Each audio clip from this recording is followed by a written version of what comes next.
Hello everyone, चलिए शुरू करते हैं डिस्कशन।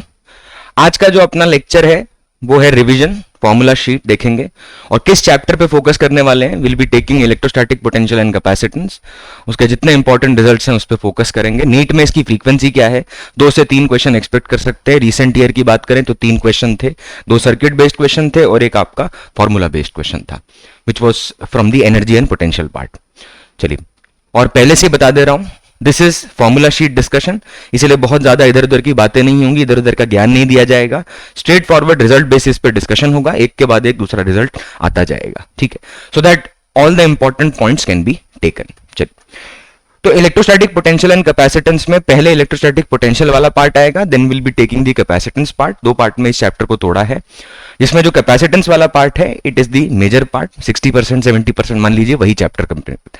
चलिए स्टार्ट करते हैं। तो सबसे पहला पॉइंट क्या उठाएंगे, the first point which we will be taking is potential due to a point charge.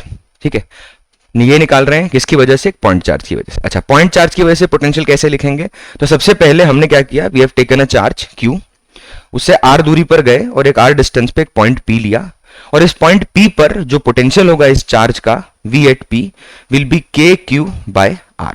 Simple. और अगर यहां पर चार्ज का पोलैरिटी ध्यान दीजिएगा, अगर ये चार्ज की पोलैरिटी, चार्ज अगर पॉजिटिव है यानी ग्रेटर देन 0 है तो पोटेंशियल भी ग्रेटर देन 0 होगा। ठीक है, और अगर आपका चार्ज लेस देन 0 है यानी नेगेटिव है तो पोटेंशियल भी नेगेटिव होगा, because potential is directly dependent on charge. और ये जो जिस पर्टिकुलर टॉपिक की हम बात कर रहे हैं ये एक स्केलर टर्म है, तो स्केलर में चार्ज को साइन के साथ पुट करते हैं, स्केलर में चार्ज को साइन के साथ पुट करते हैं। ठीक है, तो this was the potential due to point charge, इसी बात को ध्यान में रखते हैं। And let's write the potential energy due to the system of charges. आगे बढ़ रहा हूं, नेक्स्ट पेज। ठीक है, तो सेकेंड पॉइंट ये है कि अब हम बात कर रहे हैं, अगर मान लीजिए हमारे पास एक चार्ज है Q1 और एक चार्ज है Q2 और उनके बीच का जो सेपरेशन है वो है R, लेट्स से अपने को गिवन है, तो इनके बीच का जो पोटेंशियल एनर्जी होगा उसका फॉर्मूला होता है K Q1 Q2 by R। Simple.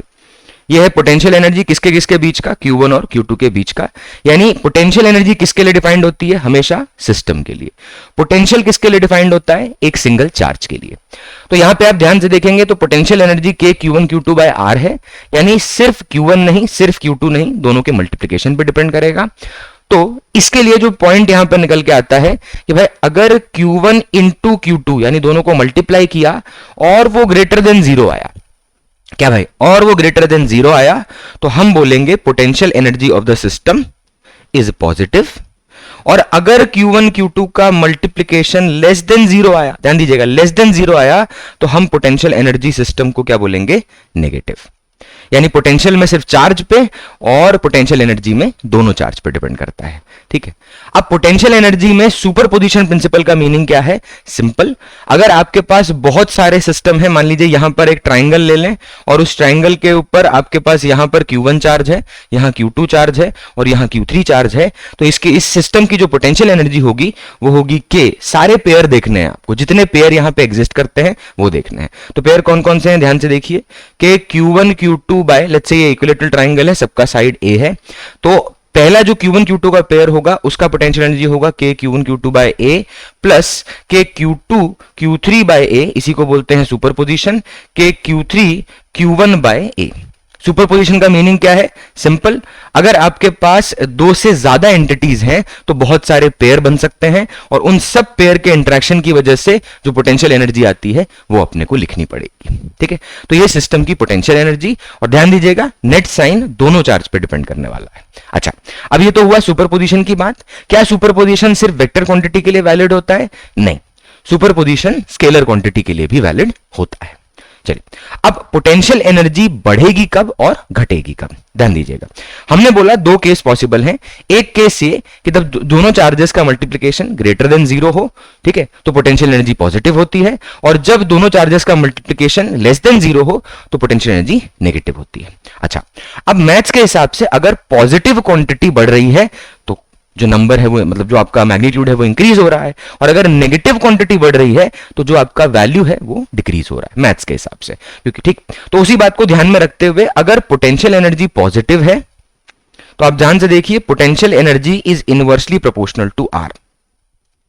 तो पहली बात, अगर पोटेंशियल एनर्जी पॉजिटिव है और आर बढ़ रहा है, ध्यान दीजिएगा, पोटेंशियल एनर्जी पॉजिटिव है यानी Q1 Q2 का मल्टीप्लिकेशन ग्रेटर देन 0 है, तो पोटेंशियल एनर्जी पॉजिटिव हुई और आर के बढ़ने से potential energy of the system will be decreasing, ठीक है, क्योंकि पॉजिटिव है।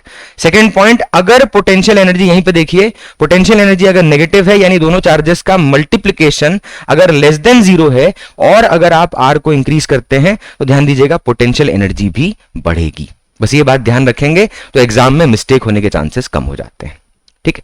तो यहां पे आप देखिए पोटेंशियल एनर्जी पॉजिटिव है तो आर से इनवर्सली प्रोपोर्शनल है, तो if R is increasing the whole magnitude will be decreasing, and if U is negative and R is increasing, एक ही डायरेक्शन में बात कर लेते हैं, दूसरा वाला अपने आप समझ आ जाएगा। तो अगर पोटेंशियल एनर्जी नेगेटिव है and you are increasing the R, that means कि जो नेगेटिव में क्वांटिटी है, नेगेटिव में जो क्वांटिटी, मैग्नीट्यूड तो कम हो रहा है बट नेगेटिव साथ में लगा हुआ है, इसलिए मैथ्स के हिसाब से वो पर्टिकुलर क्वांटिटी बढ़ रही होगी, ठीक, इस बात को ध्यान रखेंगे। चलो, तो ये था पोटेंशियल एनर्जी का डिस्कशन। नेक्स्ट थर्ड पॉइंट पे मूव करते हैं, let's take the third point. तीसरा पॉइंट क्या है, तो इसमें अपन बात करने वाले हैं, सिंपल एक टॉपिक है जिसका नाम है वर्क डन।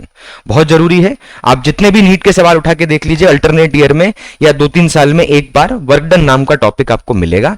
वर्क डन कैसे निकालते हैं उसके लिए मैं एक सिंपल सा तरीका लेता हूं पहले और समझाता हूं जल्दी से। फॉर्मूला बेस्ड डिस्कशन है, क्लैरिटी के साथ बोल रहा हूं, this is not a detailed discussion, this is a formula based discussion. मैं सिर्फ फॉर्मूला शीट लेके आया हूं लास्ट मिनट रिवीजन के लिए, एक सांस में मैं सब कुछ बोलता जाऊंगा, ऑब्वियसली एक सांस नहीं बहुत सारी सांस लेनी पड़ेगी, but I will be taking all the results. चलिए, तो वर्क डन कैसे लिखेंगे, सिंपल तरीका है। सबसे पहले एक चार्ज लिया कैपिटल क्यू, उससे कुछ दूरी पर गए एंड लेट्स से वो जो डिस्टेंस है वो है आर ए दूरी पर और पॉइंट का नाम है ए, पॉइंट का नाम है ए, ठीक है। अब हमने क्या किया, इससे थोड़ा और दूरी, और थोड़ा दूरी एक पॉइंट लिया जो कि है आर बी डिस्टेंस पर, और यहां पर एक पॉइंट है बी, ठीक है। यानी A is your initial point and B is your final point. अब ये जो चार्ज है कैपिटल क्यू वाला, इस चार्ज का मैग्नीट्यूड है लेट्स से पॉजिटिव। अभी हम इसको ज्यादा नहीं, मतलब जो आपके चार्जेस हैं उसके साइन के हिसाब से परेशान नहीं होना चाहते, इसलिए हमने बड़ा वाला जो चार्ज है कैपिटल क्यू उसको पॉजिटिव मान लिया। अब हम एक छोटा सा टेस्ट चार्ज लाए, ठीक है। टेस्ट चार्ज मतलब क्या, पॉजिटिव चार्ज क्यू नॉट जिसका मैग्नीट्यूड खुद बहुत ज्यादा नहीं है। तो हम एक चार्ज लाए जिसका मैग्नीट्यूड था क्यू नॉट, और इस क्यू नॉट चार्ज को हमने उठाया और ये घुमा फिरा के कहां पे लाके रख दिया, बी पर, ठीक है। कहां पे लाके रखा भाई, बी पर। अब हमें निकालना क्या है, from this we want to calculate the work done. हम वर्क डन निकालना चाहते हैं, और वर्क डन भी हम किसका निकालना चाहते हैं, तो हम कंजर्वेटिव फोर्स का वर्क डन निकालना चाहते हैं। तो सबसे पहले हमें ढूंढनी पड़ेगी कि यहां पे कंजर्वेटिव फोर्स है कौन सी।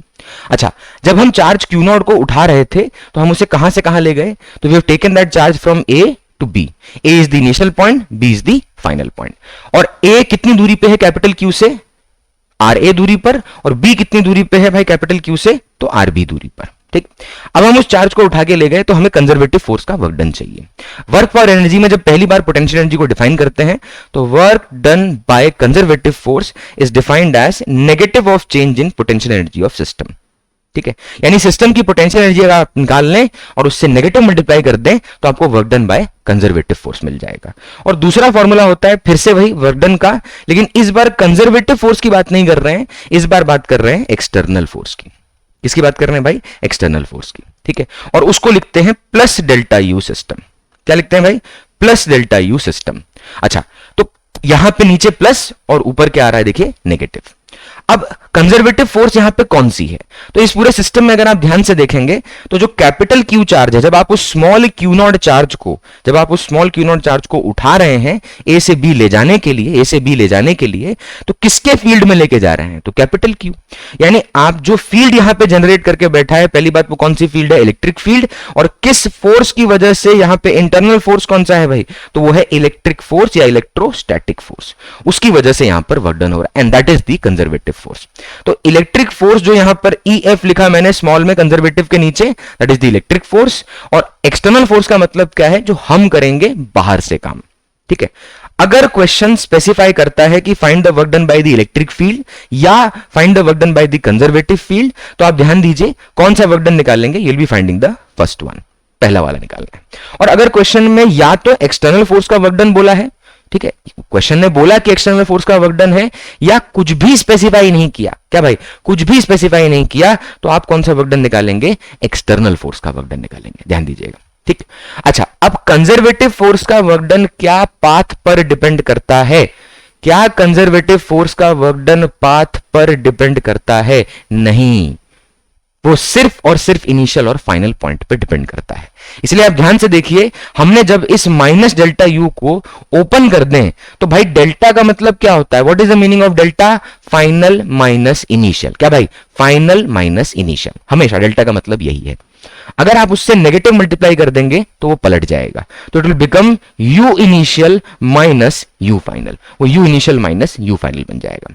लेकिन अगर हम नीचे की बात करें, एक्सटर्नल फोर्स की बात करें, तो वहां पे आप ध्यान दीजिएगा वो अभी भी प्लस डेल्टा यू सिस्टम है, यानी you final minus U initial. और वैसे भी एक वर्क डन निकाल लीजिए, दूसरे के साथ नेगेटिव मल्टीप्लाई कर दीजिए, अपने आप मिल जाएगा। लेकिन इंपॉर्टेंट पॉइंट यह है कि यहां फॉर्मूला बेस्ड तरीके से जाना बहुत जरूरी है।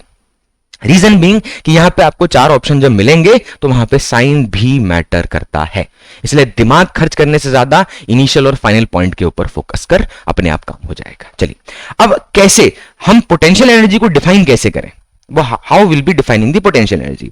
तो आप प्रीवियस वाले स्लाइड को एक बार ध्यान से देखिए। आपको नहीं लगता है कि अगर दो चार्ज हमने लिए यहां पर Q1 और Q2 we have taken at a separation of R, तो उसकी पोटेंशियल एनर्जी थी K Q1 Q2 by R। Let's say अगर मैं तुमसे पूछूं कि ये जो पॉइंट है, ये वाला जो पॉइंट है, वहां से Q2 को हटा दो और इस पॉइंट को नाम दे दो P, और मुझे बताओ Q1 चार्ज का पोटेंशियल P पॉइंट पर कितना होगा। सुना भाई, Q1 चार्ज का पोटेंशियल P पॉइंट पर कितना होगा, तो कैसे निकाला जाएगा, first you will be writing the potential energy of the system by keeping Q2 there, then you will be dividing that Q2 from this part, और क्या बच जाएगा, K Q1 बाय R, क्या बचेगा भाई, K Q1 बाय R, किसको divide करने से, Q2। ध्यान से देख, पॉइंट चार्ज का पोटेंशियल का फॉर्मूला क्या था, K Q by R। So this is how the potential and potential energy are correlated, मतलब सिंपल। जैसे इलेक्ट्रिक फोर्स और इलेक्ट्रिक फील्ड को कोरिलेट किया था, वैसे यहां पे ध्यान से देखिएगा, potential is defined as potential energy of the system per unit charge, ठीक, पर यूनिट चार्ज।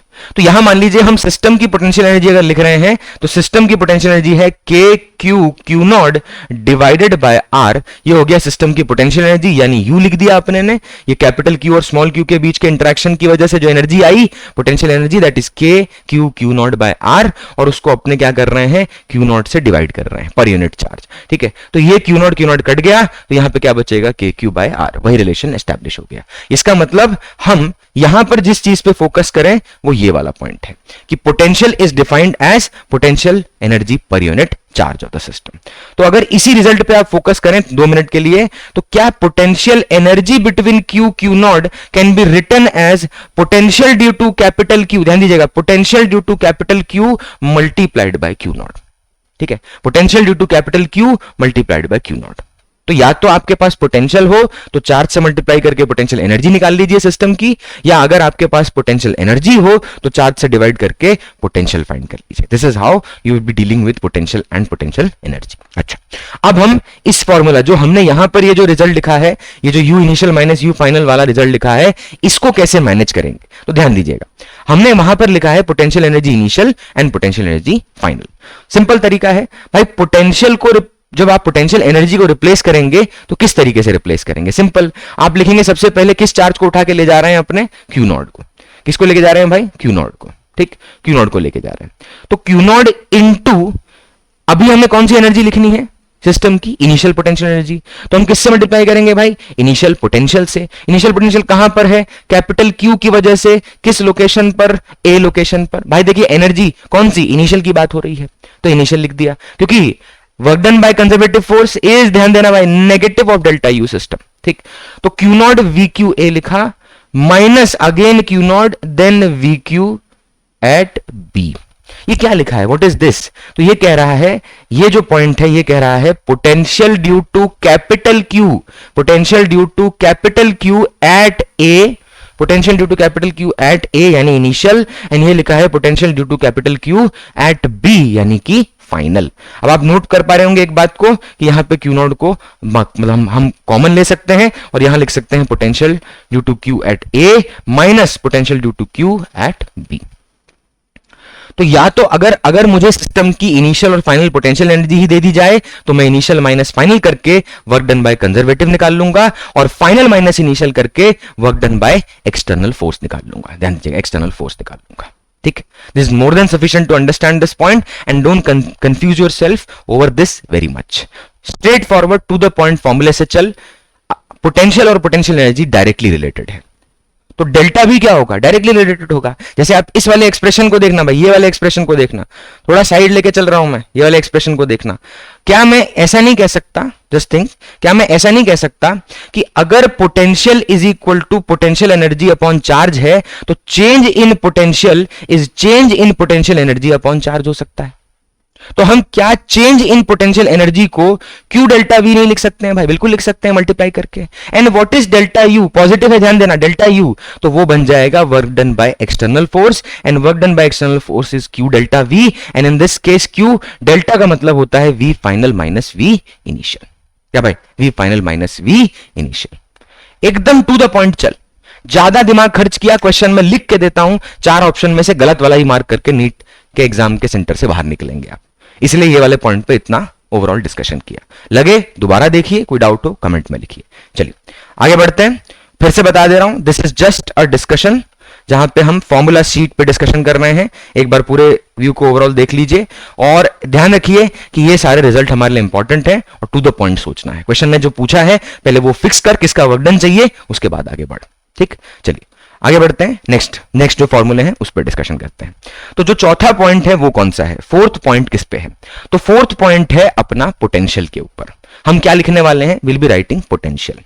किसकी वजह से? तो बहुत सारे स्ट्रक्चर हैं, उसकी वजह से हमें पोटेंशियल लिखना है। जैसे अभी गया नीट का जो पेपर 2024 का जो पेपर था, थोड़ा इंपॉर्टेंट है इसलिए थोड़ा रंग रोगान कर दे रहे हैं उसका। तो पोटेंशियल यहां पे किसके लिए लिखेंगे? तो जैसे 2024 का आप देखेंगे, सिंपल सा सवाल था, हॉलो स्फीयर ले रखा है, उसके सेंटर और सरफेस के बीच का पोटेंशियल डिफरेंस पूछा है, बस खत्म बात, बताइए। ठीक है, और एक बार और ऐसा ही क्वेश्चन था, बहुत ही डायरेक्ट फॉर्मूला बेस्ड क्वेश्चन। तो इसलिए पोटेंशियल हम किसका किसका लिखने वाले हैं? Will be writing potential due to 3 elements. 3 चीजों की वजह से हम पोटेंशियल लिखेंगे। कौन कौन सा? और मैं रफली मतलब ये कर रहा हूं क्योंकि फॉर्मूला बता रहा हूं, तो बहुत ज्यादा चित्रकारी पे फोकस मत करिएगा। तो एक है अपने पास हॉलो स्फीयर, एक है अपने पास सॉलिड स्फीयर और दूसरा है अपने पास डाइपोल, यानी माइनस क्यू प्लस क्यू का एक कॉम्बिनेशन, जिसे अपने क्या बोलते हैं भाई? We call it as dipole. तो माइनस क्यू यहां पर, प्लस क्यू यहां पर, इनके बीच का सेपरेशन है भाई 2a और ये इसका मिड पॉइंट। याद होगी ये कहानी, ये पहले हम डिस्कस कर चुके हैं। ये इसका एक्सिस ऑफ द डाइपोल, ये जो बनाया मैंने अभी, this is the axis of dipole. तो ये 3 चीजें हैं, तीनों की वजह से अपने पोटेंशियल लिखेंगे अलग अलग लोकेशन पे। चलिए, will be starting the potential. किस तरह से पोटेंशियल लिखेंगे ध्यान से देखिएगा। सबसे पहले अपने बात कर रहे हैं किसके लिए भाई? First is hollow sphere. Hollow sphere का मतलब क्या है? जब आप हॉलो स्फीयर को चार्ज देते हैं, इसका एक और नाम होता है जिसको हम बोलते हैं कंडक्टिंग, अंदर से खोखला होता है, क्योंकि आप कंडक्टिंग मटेरियल को चार्ज देंगे तो वो चार्ज सारा का सारा कहां भाग जाता है? सरफेस पे। ठीक, तो हॉलो स्फीयर के लिए पोटेंशियल लिख रहे हैं अपने। 3 डिफरेंट लोकेशन ले रहा हूं मैं पोटेंशियल लिखते टाइम। एक लोकेशन बाहर लेंगे, एक लोकेशन सरफेस पे लेंगे और एक लोकेशन अंदर लेंगे। ठीक है, चलिए तीनों पॉइंट पे लिख रहे हैं और ध्यान दीजिएगा हेडिंग क्या है? पोटेंशियल इलेक्ट्रिक फील्ड नहीं।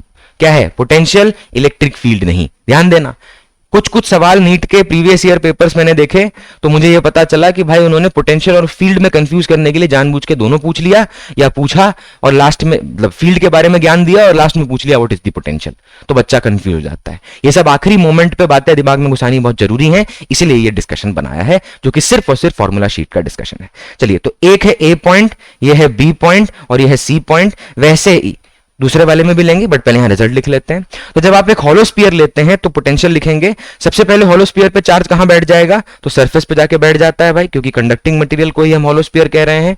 ठीक है, अब यहां चार्ज है, सरफेस पे बैठा हुआ है, कितना charge? Capital Q charge. Radius कितना है? Small R. और जो दूरी ले रखी है सेंटर से ए पॉइंट की वो है एक्स और सी पॉइंट की दूरी वो भी एक्स, और जो बी वाला पॉइंट है वहां पर एक्स के बराबर होगा रेडियस के, क्योंकि वो सरफेस पे ले रखा है। चलिए, अब ए पॉइंट पे पोटेंशियल का फॉर्मूला क्या है? बिना किसी चिंता के के क्यू बाय एक्स लिख देंगे।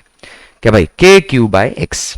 सिंपल, जैसे एक पॉइंट चार्ज का पोटेंशियल लिखते हैं वैसे होलो स्फीयर के बाहर लिख देते हैं, ठीक है। अच्छा, बी पॉइंट पर पोटेंशियल क्या होगा, तो वो होगा के क्यू बाय स्मॉल आर, यानी उसी एक्स की जगह पे क्या लिख दिया हमने, radius of the sphere, small R is the radius of the sphere, वो लिख दिया क्योंकि सरफेस पे आ चुके हैं। अच्छा, अब जो सबसे इंपॉर्टेंट पॉइंट है कि सर सी वाले पॉइंट पे पोटेंशियल क्या होगा, टेल अस कि अंदर जो हमने पॉइंट लिया है सी, उस पर पोटेंशियल क्या होगा। तो कोई बोल रहा होगा सर जीरो, बहुत गलत है भाई, बहुत गलत बात है ये, क्या वो जीरो होगा, नहीं। क्यों, क्योंकि हॉलो स्फीयर के अंदर पोटेंशियल जीरो नहीं होता है, इलेक्ट्रिक फील्ड जीरो होती है। क्या भाई, इलेक्ट्रिक फील्ड जीरो होती है। तो अंदर किसी भी पॉइंट पर, सिंपल सा पॉइंट, मतलब जो स्टेटमेंट बोल रहा हूं उस पर ध्यान देना, हॉलो स्फीयर के अंदर किसी भी पॉइंट पर पोटेंशियल वही होता है जो सरफेस पे होता है। क्या बोला मैंने, हॉलो स्फीयर के अंदर किसी भी पॉइंट पर पोटेंशियल वही होता है जो सरफेस पे होता है। जो कहां होता है, सरफेस पे, यानी सेंटर से लेके हॉलो स्फीयर के सरफेस तक हर जगह पोटेंशियल होगा के क्यू बाय आर, के क्यू बाय आर, हर जगह, ठीक है। चलिए अब सॉलिड स्फीयर पे आ जाते हैं, तो now will be dealing with solid sphere. अच्छा, सॉलिड स्फीयर भी मुझे रिजल्ट वैसे तो लेना नहीं चाहिए, क्योंकि मैंने बोला ना, मैं नीट के 36 साल और सिर्फ एनसीईआरटी, इसके अलावा अभी मुझे कोई बुक, किसी इंस्टीट्यूट का कंटेंट, किसी के टेस्ट सीरीज में डाले सवाल शो ऑफ करने के लिए नहीं देखने। मुझे सिर्फ और सिर्फ अभी वो बातें जाननी है जो पेपर में आएंगी, खत्म बात। उठा के देखिए 36 साल के पेपर, मेंस का पेपर देखिए, यू विल गेट इट कि वो एनसीईआरटी से डिविएट नहीं कर रहे हैं, ठीक है। तो आलतू फालतू बातों पे फोकस ना करते हुए यहां पे भी 3 पॉइंट लेंगे अपने, एक लेंगे अपने अंदर, एक सरफेस पे लेंगे, एक अंदर लेंगे और एक कहीं बाहर जाकर लेंगे। तो वही सेम कहानी, ए बी और ये सी। अच्छा, अब इसमें खाली डिफरेंस ये भी एक्स्ट्रा है भाई, फिर भी सॉलिड स्फीयर सुन लीजिए जल्दी से। तो यहां क्योंकि बहुत पहले था एआईपीएमटी के नाम पे एक सवाल, तो ए पॉइंट पर लिख रहे हैं, अगर ये सॉलिड स्फीयर है तो पहली बात तो यहां पे चार्ज कहां रिसाइड करेगा, तो charge will be residing inside the solid sphere, because ये सॉलिड स्फीयर है, non conducting in nature, charge जहां देंगे वहीं बैठ जाएगा, इसलिए यहां चार्ज वॉल्यूम में डिस्ट्रीब्यूटेड होगा। तो वी हैव 3 डिफरेंट पॉइंट्स, कौन कौन से, ए बी एंड सी। चलिए तीनों पॉइंट पर पोटेंशियल लिखते हैं। सबसे पहले ए पॉइंट पर पोटेंशियल चार्ज कितना है, कैपिटल क्यू, रेडियस कितना है, स्मॉल आर, और सी जो है वो अंदर एक्स दूरी पर और ए बाहर एक्स दूरी पर। एक्स इज द वेरिएशन, मतलब वेरिएबल डिस्टेंस है, ठीक है। तो हमने अंदर जो सी पॉइंट लिया है वो भी एक्स दूरी पर है, और जो हमने बाहर ए पॉइंट लिया है वो भी एक्स दूरी पर है, और बी कहां है, सरफेस पे। तो ए वाले पे पोटेंशियल वही रहेगा जो आपका हॉलो स्फीयर का था, बी वाले का पोटेंशियल भी वही रहेगा सरफेस पे जो कि हॉलो स्फीयर का था। प्रॉब्लम कहां पर आएगी, जब आप अंदर चले जाएंगे, when you will be going inside, तब प्रॉब्लम आती है। अच्छा, उसके साथ किस तरीके से डील करेंगे, how can you deal with this, ठीक है, वो ध्यान से देखिएगा किस तरह से डील होगा। तो उसका जो सी पॉइंट पे जो आपका पोटेंशियल का फॉर्मूला होता है, इनसाइड कह लीजिए, इनसाइड मतलब वो सी जनरल पॉइंट है, कोई भी लोकेशन हो सकता है, तो उसके लिए जो फॉर्मूला होता है वो होता है k Q 3r² minus small r square, sorry एक minute 3r² minus x square divided by 2r³। ये आपका रिजल्ट है। दिस इज द पोटेंशियल, कहां पर, सॉलिड स्फीयर के सेंटर से लेके सरफेस के जस्ट अंदर तक, ठीक है। ये जो फॉर्मूला है ये सरफेस पे भी वैलिड है, there is no problem, surface पे भी वैलिड है, बिना किसी दिक्कत के वैलिड है। जैसे मान लीजिए ये जो फॉर्मूला है ये कहां से कहां तक लगेगा, तो ये जो है ये सिर्फ इनसाइड के लिए है, यानी ये आपके सॉलिड स्फीयर के सेंटर से लेके सरफेस तक ही वैलिड है। तो मान लीजिए अगर कोई आपसे पूछे कि सरफेस का पोटेंशियल कितना था, what is the potential at the surface, तो potential at the surface is k Q by r. ध्यान से देखिए के क्यू बाय आर है, तो आपने कुछ नहीं करना, आप x की जगह पे क्या पुट कर देंगे, what you will put in place of x, तो कुछ नहीं, x की जगह पे स्मॉल r पुट कर दे, because you are dealing with the surface. अब जैसे ही वो स्मॉल r पुट करोगे तो क्या आएगा, देखना 3r², ओरली बोल रहा हूं बिकॉज फॉर्मूला शीट है भाई, पढ़ा नहीं रहा हूं, डिटेल डिस्कशन नहीं। तो 3r² माइनस r² क्या बचेगा, 2r², और 2r² और नीचे का 2r³ कटेगा और बच जाएगा के क्यू बाय आर, और वही रिजल्ट प्रोड्यूस हो जाएगा जो हमने सरफेस का लिख रखा है। तो ये जो रिजल्ट है, मैं इसको बॉक्स में नहीं डालूंगा, नहीं तो आप इसी पे फोकस करने लगेंगे, बस यही आने वाला है। बट आप जान लीजिए ये सवाल ज्यादा आया हुआ है, इस ये वाले से ज्यादा ये वाला सवाल आया हुआ है, ठीक। तो यहां जो इनसाइड का रिजल्ट है वो के Q 3r² minus x square upon 2r³, x is the distance from centre, ध्यान दीजिए x is the distance from centre, r is the radius of the sphere, और नीचे 2r³ में ये वाला r भी रेडियस ऑफ द स्फीयर है, ठीक। इसमें x की जगह पे 0 पुट कर दीजिए। मान लीजिए अगर मैं इसी रिजल्ट में मान लो x की जगह 0 पुट कर दूं, क्योंकि ये वाला रिजल्ट सिर्फ सेंटर से लेकर सरफेस तक है, तो सेंटर पे x की वैल्यू 0 होगी, और जैसे ही वहां पे आप x की वैल्यू 0 पुट करेंगे तो पोटेंशियल एट द सेंटर पे ध्यान से देखिए पोटेंशियल कितना आ जाएगा, तो वो आएगा के क्यू 3/2r। क्या आ जाएगा भाई, KQ 3/2r।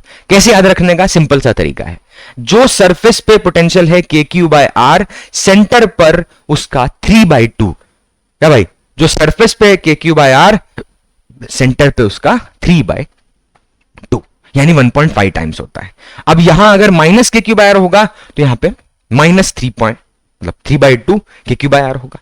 ठीक, तो ये जो रिजल्ट लिखा अपन ने, ये वाला सेंटर से लेके सरफेस तक वैलिड है, इस बात को ध्यान रखिए। चलिए थर्ड वाला रिजल्ट देखते हैं डाइपोल के लिए।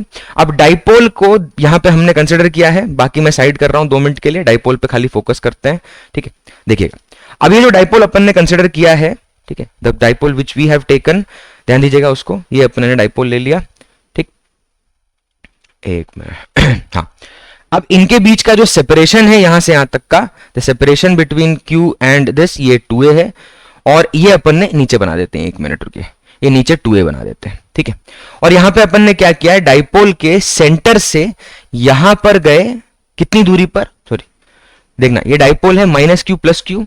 अच्छा, इसका डाइपोल मोमेंट कहां डायरेक्टेड होगा, तो dipole moment is directed from negative to positive, तो ये आपका p वेक्टर है, डाइपोल मोमेंट वेक्टर। यहां वैसे हम जो अभी क्वांटिटी लिख रहे हैं वो पोटेंशियल है, तो will not be considering the vector form. ठीक, तो यहां पे आप देखिएगा हम x दूरी पर गए सेंटर से, कितने एंगल पर, डाइपोल मोमेंट के रिस्पेक्ट में थीटा एंगल पर, जनरल लोकेशन पे फील्ड लिखी थी, तो ये वाला जो आपका डाइपोल मोमेंट का डायरेक्शन है, इसके रिस्पेक्ट में थीटा एंगल पर गए और यहां पर ये पॉइंट P लिया, और यहां मुझे डाइपोल की वजह से पोटेंशियल लिखना है। The formula for potential due to dipole at this location is, ध्यान से देखना, V ड्यू टू डाइपोल कितना होगा, तो वो होगा K, ठीक है, K P का मतलब क्या है, dipole moment cos theta upon x²। क्या भाई, KP cos theta upon x²। और ध्यान दीजिए ये शॉर्ट डाइपोल ही है, दिस इज शॉर्ट डाइपोल, ये शॉर्ट डाइपोल ही है। ठीक है, आप एनसीईआरटी देखेंगे तो बड़ा लंबा चौड़ा सा डेरिवेशन कर रखा है, वो कोसाइन फॉर्मूला यूज करके, वो सब टाइम पास करने की जरूरत नहीं है।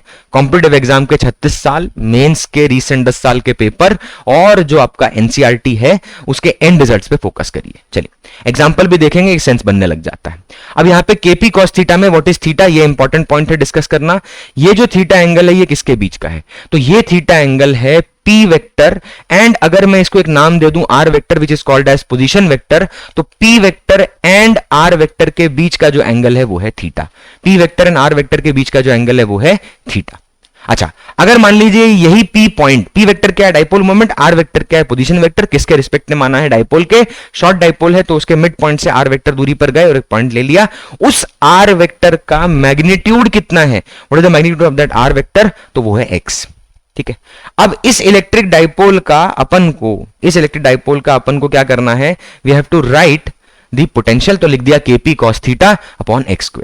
आप अगर देखेंगे एनसीईआरटी में, तो एनसीईआरटी में एक फॉर्म लिखा है, लिख दे रहा हूं, क्या पता उन्होंने वही फॉर्मूला पूछ लिया तो भी दिक्कत हो सकती है।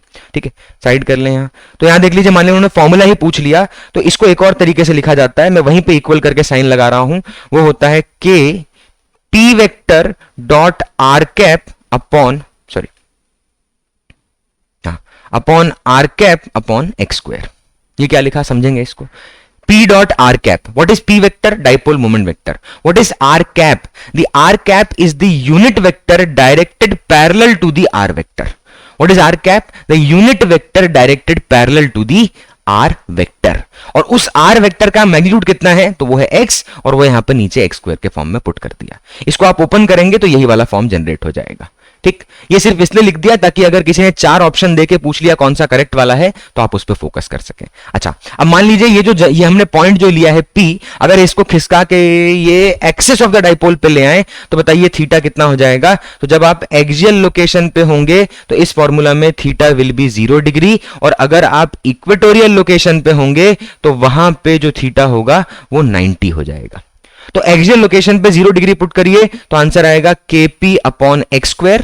cos 0 क्या होता है 1, तो जैसे इस फॉर्मूला में आप cos थीटा की जगह पे 0 डिग्री पुट करेंगे तो क्या मिलेगा Kp अपॉन x², और जैसे ही आप थीटा 90 पुट करेंगे तो पोटेंशियल जो होगा वो मिल जाएगा 0। ठीक है, क्या मिलेगा भाई 0। इसलिए किसी भी डाइपोल के इक्वेटोरियल लाइन पर हर जगह पोटेंशियल क्या होता है 0 होता है। क्या होता है भाई, जीरो होता है। और ये इस रिजल्ट के बेसिस पे भी अपने देख सकते हैं कि थीटा को चेंज करें 0 डिग्री से 90 डिग्री, आपका पोटेंशियल जो है एक्सियल और इक्वेटोरियल दोनों लोकेशन पे आपको मिल जाएगा। चलिए, तो ये डिस्कशन था डाइपोल के पॉइंट ऑफ व्यू से, ठीक है। This was the discussion with respect to dipole, sorry. और इससे पहले अपने ने क्या देखा, इससे पहले अपने ने देखा potential due to hollow and solid sphere, ये देखा अपने ने पूरा, ठीक। This was the discussion. चलिए नेक्स्ट पॉइंट पे चलते हैं। ये हो गए 4 पॉइंट अपने। अब आते हैं 5वें पॉइंट पर। फिर से वार्निंग कि भैया ये डिटेल लेक्चर नहीं, ये सिर्फ फॉर्मूला शीट का डिस्कशन है। चलिए अब 5वां पॉइंट क्या है, what is the 5th point will be taking. तो मतलब टॉपिक का नाम देखिएगा, ठीक है। टॉपिक का नाम देखिए, potential energy of dipole in uniform electric field. बहुत ही इंपॉर्टेंट टॉपिक, क्योंकि है तो मेमोराइज करने वाला, ठीक है। फॉर्मूला देखिए, मेमोराइज कर लीजिए, काम खत्म, अपना सब कुछ हो गया वहीं के वहीं। लेकिन प्रॉब्लम यही है कि वही फॉर्मूला सीरियसली अगर नहीं देखा, टर्म्स को नहीं जाना, तो फिर भैया मार्क्स में कन्वर्जन नहीं होता। चलिए, तो पोटेंशियल एनर्जी ऑफ डाइपोल का फॉर्मूला क्या है। सबसे पहले मैं यहां पर एक इलेक्ट्रिक फील्ड देखिएगा ड्रॉ कर रहा हूं, ठीक है। एक इलेक्ट्रिक फील्ड है, उसको ड्रॉ कर रहा हूं, और यूनिफॉर्म इलेक्ट्रिक फील्ड है, तो इसमें कोई दिक्कत नहीं होनी चाहिए। ये रही अपनी electric field, uniform electric field है, ठीक है, इलेक्ट्रिक फील्ड है। और अपने पास एक डाइपोल, ये रहा अपना डाइपोल, जिसको हम नाम दे रहे हैं पी वेक्टर से। और ये जो पहले से बना रखा है वो है इलेक्ट्रिक फील्ड, और ध्यान दीजिएगा यूनिफॉर्म इलेक्ट्रिक फील्ड है। अब जो potential energy of dipole, see dipole एक एंटिटी है, इलेक्ट्रिक फील्ड दूसरी एंटिटी है, उनके बीच में इंटरेक्शन हो रहा है, और उस इंटरेक्शन की वजह से क्या पैदा हो रही है, पोटेंशियल एनर्जी। और उस पोटेंशियल एनर्जी ऑफ डाइपोल का जो फॉर्मूला होता है वो होता है माइनस पी डॉट ई। क्या भाई, minus P dot E. Negative important है, ध्यान दीजिएगा, छोड़ना नहीं है, फॉर्मूला की प्रॉपर्टी है। जब आप इसको ओपन करेंगे तो ये आएगा minus PE cos theta. And what is theta, उस पर फोकस करना। थीटा इज द एंगल, ध्यान देना, theta is the angle between P and E vector. What is P vector? Dipole moment vector. What is E vector? Electric field vector. Electric field given है, dipole moment P vector is directed from negative charge to the positive charge of the dipole, and directly it is given कि भैया वो इस तरफ directed है, ठीक है। ये तो सिर्फ फिगर बनाया है, इसका ओरिएंटेशन डाइपोल का आप ध्यान दीजिए, ऐसा भी तो हो सकता था। तो अगर मैं यहीं पे शो करना चाहूं तो आपको दिखेगा ये वाला एंगल क्या है, theta, because you can see this is the direction of E and this is the direction of P. अभी इस ओरिएंटेशन में बात कर रहा है, वो इनिशियल ओरिएंटेशन था मान ले। तो ये डाइपोल मोमेंट वेक्टर का नया ओरिएंटेशन मान लीजिए अगर है, तो वहां पे आप देख पाएंगे कि इलेक्ट्रिक फील्ड और डाइपोल मोमेंट के बीच में कितना एंगल है भाई, थीटा एंगल है। मैं यहां पर लिख रखा है। तो पोटेंशियल एनर्जी में पहले से एक नेगेटिव आता है। चलिए अब यहां पर नेक्स्ट जो 2-3 बातें इंपॉर्टेंट हैं वो ध्यान से सुनेंगे। सबसे पहले हम जब पोटेंशियल एनर्जी के बारे में बात करते हैं तो कहीं ना कहीं हमें चर्चा करनी पड़ती है टाइप ऑफ इक्विलिब्रियम की। किसकी भाई, टाइप ऑफ इक्विलिब्रियम की। याद करिए, इससे पहले हमने डाइपोल को जब इलेक्ट्रिक फील्ड में प्लेस किया था तो हमने कहा था, ध्यान दीजिए, जब हमने डाइपोल को इलेक्ट्रिक फील्ड में प्लेस किया था तब हमने एक बात कही थी कि टॉर्क लगता है उस पर, और टॉर्क का जो फॉर्मूला होता है वो होता है P क्रॉस E। मैग्नीट्यूड में इसको ओपन करते हैं तो आता है PE साइन थीटा। और इसके अंदर मैंने आपको तभी कहा था कि इक्विलिब्रियम यहां पर 2 जगह होता है। पहली बात, जब किसी डाइपोल को यूनिफॉर्म इलेक्ट्रिक फील्ड में प्लेस करें तो उसके ऊपर नेट फोर्स क्या होता है, 0, बट टॉर्क डिपेंड करेगा ओरिएंटेशन पे। तभी मैंने आपको कहा था कि अगर थीटा 0 डिग्री हो और थीटा 180 डिग्री हो, भाई देखना भाई, थीटा 0 डिग्री हो या 180, साइन 0 0 होता है, साइन 180 भी 0 होता है। इन दोनों ओरिएंटेशन में torque on the dipole will be 0। और अगर टॉर्क 0 है यानी क्या एग्जिस्ट करेगा, तो उस शब्द को कहते हैं इक्विलिब्रियम। क्या एग्जिस्ट करेगा भाई, इक्विलिब्रियम। यानी यहां पे 2 इक्विलिब्रियम है 2 पॉइंट पर, एक थीटा 0 पर और एक 180 पर। अब थीटा 0 और 180 पे इनका नाम क्या होता है वो कैसे पता चलेगा, simple. Potential energy of dipole का जो मैग्नीट्यूड निकलेगा, ठीक है, जो पोटेंशियल ऑफ डाइपोल का मैग्नीट्यूड निकलेगा उसका फॉर्मूला क्या होगा, माइनस पीई कॉस थीटा। अब जब मैं माइनस पीई कॉस थीटा की जगह पे 0 डिग्री पुट करूं, या मैं जो आपका माइनस पीई कॉस थीटा की जगह 180 डिग्री पुट करूं, तो देखते हैं क्या होगा। कॉस 0 क्या होता है भैया, 1, इसलिए potential energy minus PE produce होगी। देखना भाई क्या है, माइनस पीई। और जब कॉस 180 लिखेंगे, कॉस 180 क्या होता है, -1, तो वहां पे देखना क्या आएगा, प्लस पीई। सिंपल लॉजिक, जहां पर पोटेंशियल एनर्जी देखिएगा माइनस पीई है, ये है minimum potential energy of dipole in external field, और कौन सी फील्ड? Uniform field. और ये है मैक्सिमम पोटेंशियल एनर्जी किसका? डाइपोल का, इन एक्सटर्नल यूनिफॉर्म इलेक्ट्रिक फील्ड। अब जब पोटेंशियल एनर्जी मिनिमम होती है तो उसको बोलते हैं स्टेबल इक्विलिब्रियम, और जब पोटेंशियल एनर्जी मैक्सिमम होती है तो उसको बोलते हैं अनस्टेबल इक्विलिब्रियम। अब ये टर्मिनोलॉजी है क्वेश्चन की, सवाल की टर्मिनोलॉजी है। वो बोलेगा कि स्टेबल इक्विलिब्रियम से 60 डिग्री पे ले गए, स्टेबल इक्विलिब्रियम से 30 डिग्री पे ले गए, तो बताओ work done by external force कितना होगा? तो सिंपल सा पॉइंट है भाई, अगर आप एक्सटर्नल फोर्स का वर्क डन निकालना चाह रहे हैं इन रोटेटिंग अ डाइपोल, क्या भाई? In rotating a dipole from θ1 to θ2, इसका फॉर्मूला लिखना है आपने। क्या लिखना है भाई? अब ये मेन पॉइंट, बाकी सब हो गया, टर्मिनोलॉजी थी बता दी, ये मेन पॉइंट है कि work done by the external force. अगर किसी डाइपोल को, आप देखिए ये डाइपोल है, अगर आप इलेक्ट्रिक फील्ड में आपने रखा, इधर ही इलेक्ट्रिक फील्ड थी, और अगर इसको आप छोड़ दें तो अभी टॉर्क जीरो है, इसको कोई तकलीफ नहीं है। लेकिन अगर आप इसको यहां उठा के ले जाएं तो इलेक्ट्रिक फील्ड इसको वापस लेके आएगी। वो अलग बात है कि अगर ये बहुत ज्यादा बड़े एंगल पे था और आते आते आगे भाग गया तो ऑसिलेशन शुरू कर देगा, लेकिन अभी उसकी चिंता मत करिए। तो बस कंसर्न ये है कि अगर आप किसी डाइपोल को किसी एंगल पर ले जाएंगे, छोड़ देंगे, तो टॉर्क लगेगा और वो वापस आना चाहेगा। यानी अगर आप उसको किसी एक एंगल θ1 से दूसरे एंगल θ2 पे लेकर जाना चाहते हैं तो आपको एक्सटर्नली कुछ वर्क करना पड़ेगा, और किसके अगेंस्ट वर्क करना पड़ेगा? तो उस इलेक्ट्रिक फील्ड के अगेंस्ट वर्क करना पड़ेगा जो उस पर टॉर्क लगा रहा है। तो इसका फॉर्मूला क्या होता है? सिंपल, अभी थोड़ी देर पहले हमने थर्ड वाले पॉइंट में work done by external force and work done by the conservative force पढ़ा था, उसी बात को ध्यान में रखते हैं और रिजल्ट लिखते हैं। ठीक है, जूम आउट किया है ताकि मैं उस पॉइंट पे फोकस कर सकूं। चलिए, तो work done by external force क्या लिखेंगे? ये सब डिस्कशन हो रखा है, तो अभी पूरा फोकस किस पे? Work done by external force. अच्छा, तो work done by external force का फॉर्मूला बताइए क्या होता है? तो वो प्लस डेल्टा यू होता है कि माइनस डेल्टा यू? अरे भैया plus delta U of system. क्या होता है? Plus delta U of system. अगर किसी ने work done by the conservative and electric field के मतलब जो आपका वर्क है अगर वो पूछा होता तो डेफिनेटली आप माइनस डेल्टा यू सिस्टम लिखते। अब पोटेंशियल एनर्जी ऑफ डाइपोल क्या है? Minus PE cos theta. तो ध्यान दीजिएगा, डेल्टा का मतलब होता है U final minus U initial. तो what is the U final? What is U final? तो उसको लिखेंगे माइनस पीई कॉस थीटा 2। देखो ब्रैकेट के अंदर लिखा, वो नेगेटिव जो है, वो जो नेगेटिव है वो फॉर्मूला की प्रॉपर्टी है, और ये पूरी क्वांटिटी ब्रैकेट के अंदर लिखी है। और यहां पे एंगल कौन सा है? θ2। क्यों? क्योंकि हम फाइनल एनर्जी लिख रहे हैं, and the orientation θ2 is the final. θ2 जो है वो फाइनल ओरिएंटेशन है, और θ1 क्या है? उसका इनिशियल ओरिएंटेशन। तो यहां पे ध्यान से देखिएगा, जब इसको ओपन करेंगे, अभी आपका इनिशियल लिखना रह गया, उसको पुट करते हैं, तो माइनस लिखा और फिर लिखा माइनस पीई कॉस θ1। जब इसको ओपन करेंगे तो फॉर्मूला बन जाएगा पीई, और नेगेटिव वेगेटिव यहां वहां जुगाड़ करके फाइनल फॉर्मूला आएगा कॉस θ1 माइनस कॉस θ2। करके देख लीजिए, अपने आप पता चल जाएगा। सोचिए ये वाला जो माइनस माइनस है, ये माइनस माइनस क्या बन जाएगा? Plus. This will become minus minus plus, और ये जो माइनस का माइनस ही रहेगा, तो फॉर्मूला बन जाएगा पीई कॉमन ले लें, बाहर ले लें, क्या बचेगा? Cos θ1 minus cos θ2। और ध्यान से देखिए, मैं ये θ1 θ2 से ज्यादा बेटर ये समझता हूं कि बच्चा ये याद रख के एग्जाम में बैठे कि ये इनिशियल एंगल था और ये वाला फाइनल एंगल। तो ये किसका वर्क डन निकालना? हमने एक्सटर्नल फोर्स का। अब किसी के मन में डाउट आएगा, सर एक्सटर्नल फोर्स का वर्क डन निकाला तो क्या हम इलेक्ट्रिक फील्ड यानी इंटरनल फोर्स का वर्क डन भी निकाल सकते थे? बिल्कुल निकाल सकते थे, कुछ नहीं करना, सिर्फ ये बात को याद रखना है कि work done by external force is negative of work done by conservative force. क्यों? क्योंकि work done by conservative force is negative delta U system.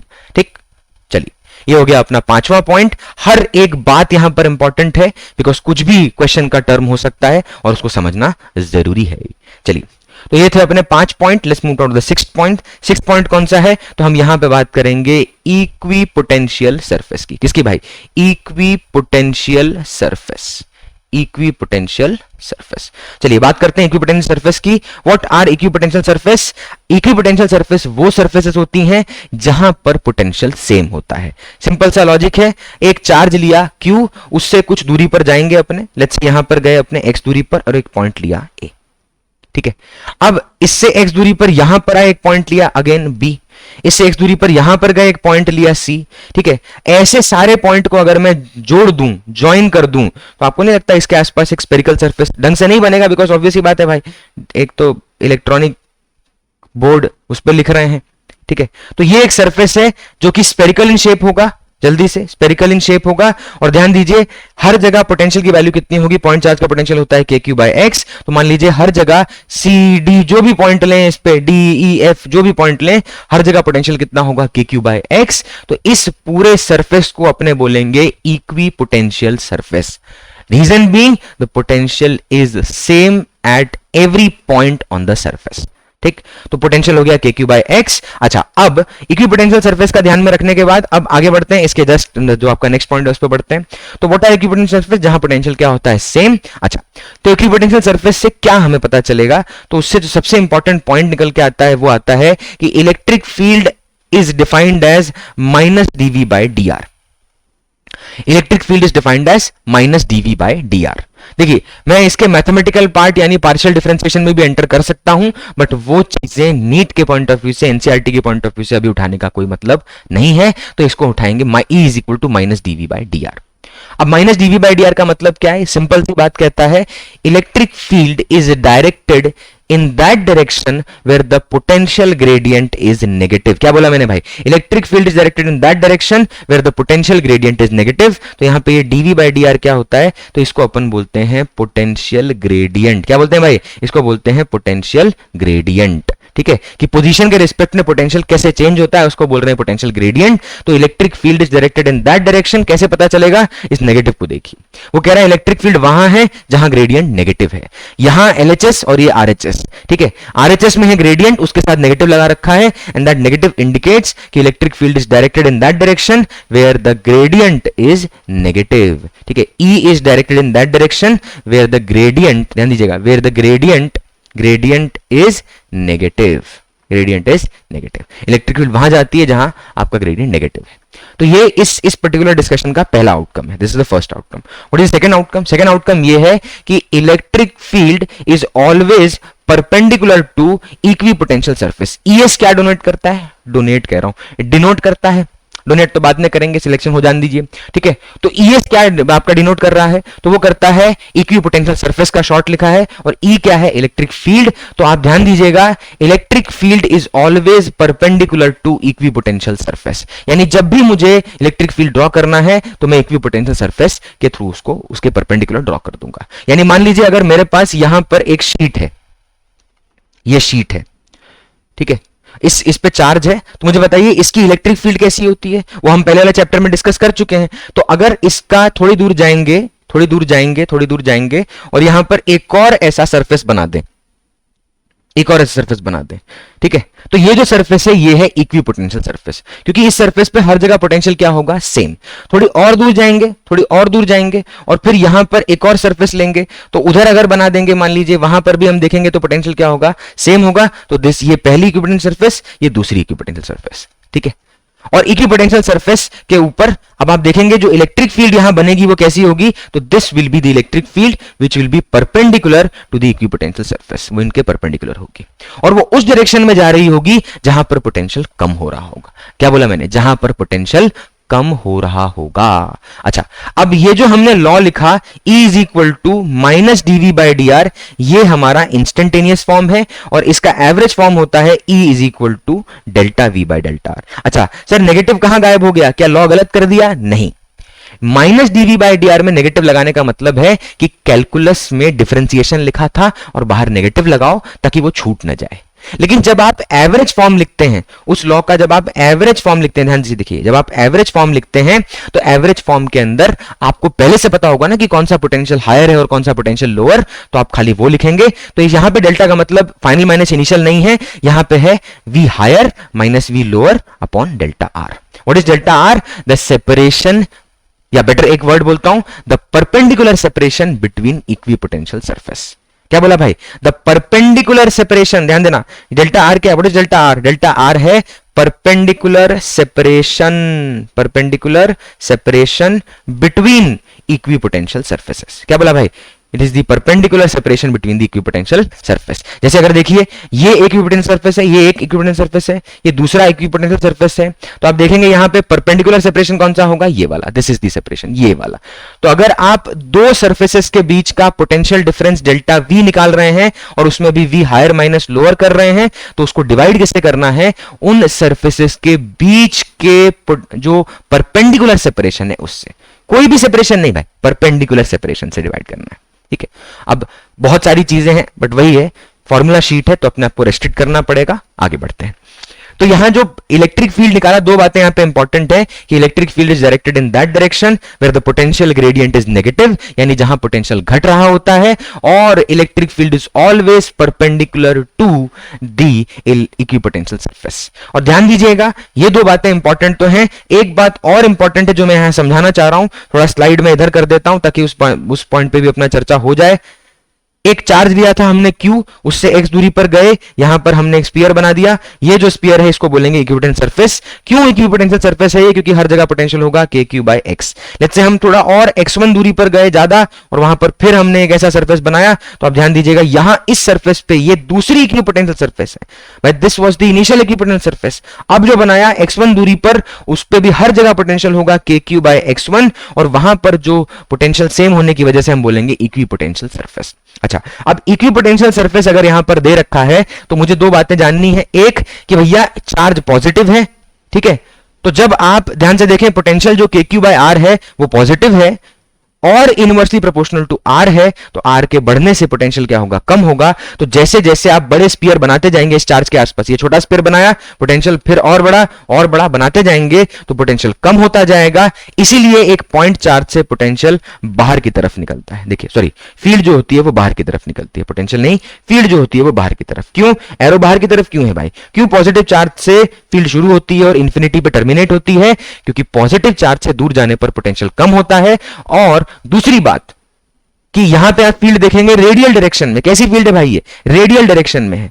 तो रेडियल डायरेक्शन में फील्ड क्यों है, बिकॉज जो इक्विपोटेंशियल सरफेस है उसे ध्यान से देखिए, फील्ड हर जगह क्या होगी, परपेंडिकुलर होगी। और ये दूसरा पॉइंट है उसका, ये ध्यान में रख के इस बात को ध्यान में रखिएगा। और फिर से कह रहा हूं यहां पर डेल्टा आर का मतलब क्या होता है, डेल्टा आर का मतलब होता है perpendicular separation between the equipotential surfaces, not any separation, perpendicular separation. 3 बार सवाल है इस छोटी सी बात को क्रिटिकल मानते हुए। चलिए, तो this was the discussion for equipotential surface, ये पूरा डिस्कशन था इक्विपोटेंशियल सरफेस के लिए। और भी चीजें इसमें ले सकते हैं बट वही है, we have to restrict ourselves. चलिए अब इस चैप्टर के दूसरे पार्ट में एंटर करते हैं, which is somewhat important and carries a lot number of topics. तो आप ये मत सोचना कि जो हम इसके बाद का पॉइंट उठा रहे हैं, ठीक है, वो एक पूरा जितना डिस्कशन अब तक किया उतना ही कंटेंट है, तो क्या उसी से क्वेश्चन आने के चांसेस हैं, we don't know. Circuit based question obvious ही बात है, कॉम्पिटिटिव एग्जाम में बच्चों का भी फेवरेट होता है और कंपटीशन में डालना जरूरी भी होता है, ठीक है। तो कैपेसिटर वाले पार्ट को हम क्या करते हैं, will be forming another lecture जिसमें सिर्फ क्या डिस्कशन होने वाला है, कैपेसिटर का।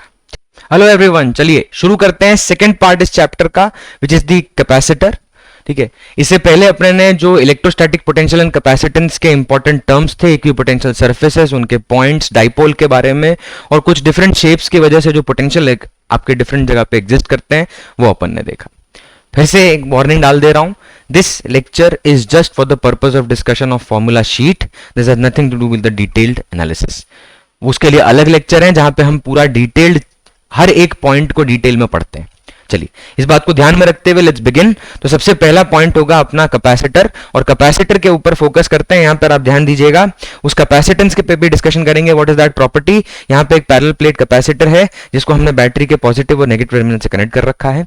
बैटरी डीसी सोर्स है, पोटेंशियल V मेंटेन कर रही है कैपेसिटर के अक्रॉस, और बीच में जो रीजन है प्लेट के बीच में वो है वैक्यूम। ये जो प्लेट है नेगेटिवली चार्ज्ड है, ये जो प्लेट है पॉजिटिवली चार्ज्ड है, और उस पॉजिटिव नेगेटिव चार्ज की वजह से यहां पर इलेक्ट्रिक फील्ड पैदा हो गई है, और वो इलेक्ट्रिक फील्ड परसिस्ट करेगी जब तक उस एनर्जी को यूज न कर लिया जाए, ठीक है। इसी को बोलते हैं capacitor. What is the capacitor? Which stores energy in the form of electric field. ठीक। अच्छा, उस कैपेसिटर की इक्वेशन क्या होती है? Q इक्वल टू CV, और ध्यान दीजिए Q इक्वल टू CV में Q चार्ज है, V पोटेंशियल है, C is that constant of proportionality जो दोनों को इक्वेट करने के लिए लाया गया। बिकॉज अगर आप नोटिस करें तो इस कैपेसिटर, इस डिवाइस पे बैटरी के पोटेंशियल को अगर बढ़ाएंगे तो इसका चार्ज इंक्रीज होता है, यानी charge is directly proportional to voltage, और कांस्टेंट ऑफ प्रोपोर्शनैलिटी है C which is the capacitance. और कैपेसिटेंस का फॉर्मूला क्या होता है? The formula of capacitance is epsilon naught A by D। क्या है भाई? Epsilon naught A by D। अच्छा, इसमें A क्या है? A है क्रॉस सेक्शन। क्रॉस सेक्शन का मतलब क्या होता है? जहां चार्ज भाग रहा है उसके परपेंडिकुलर जो अक्रॉस द सेक्शन होगा उसको हम बोलते हैं क्रॉस सेक्शनल एरिया, वो A है। और यहां पे जो एप्सिलॉन नॉट है ये किसकी प्रॉपर्टी है? मीडियम की प्रॉपर्टी है। A जो है cross sectional area, and what is D? D is the separation between plate, और ये है parallel plate capacitor. What is this? Parallel plate capacitor. यही अपने सिलेबस में है, ठीक है।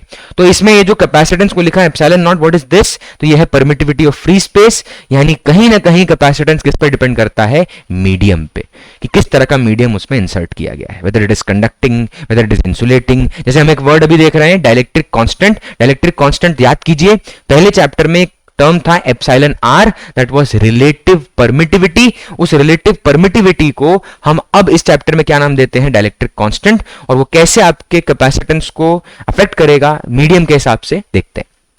अच्छा, ये जो C है ये क्या है? ये है कैपेसिटेंस। इसकी यूनिट क्या होती है? फैरेड। और फैरेड जो होता है बहुत बड़ी यूनिट होती है, ऐसा यूनिट होती है कैपिटल F से डिनोट करते हैं, बट ये बहुत बड़ी यूनिट होती है, इसीलिए हम जनरली क्वेश्चंस में आप देखेंगे पिको फैरेड या माइक्रो फैरेड यूज होता है, ठीक।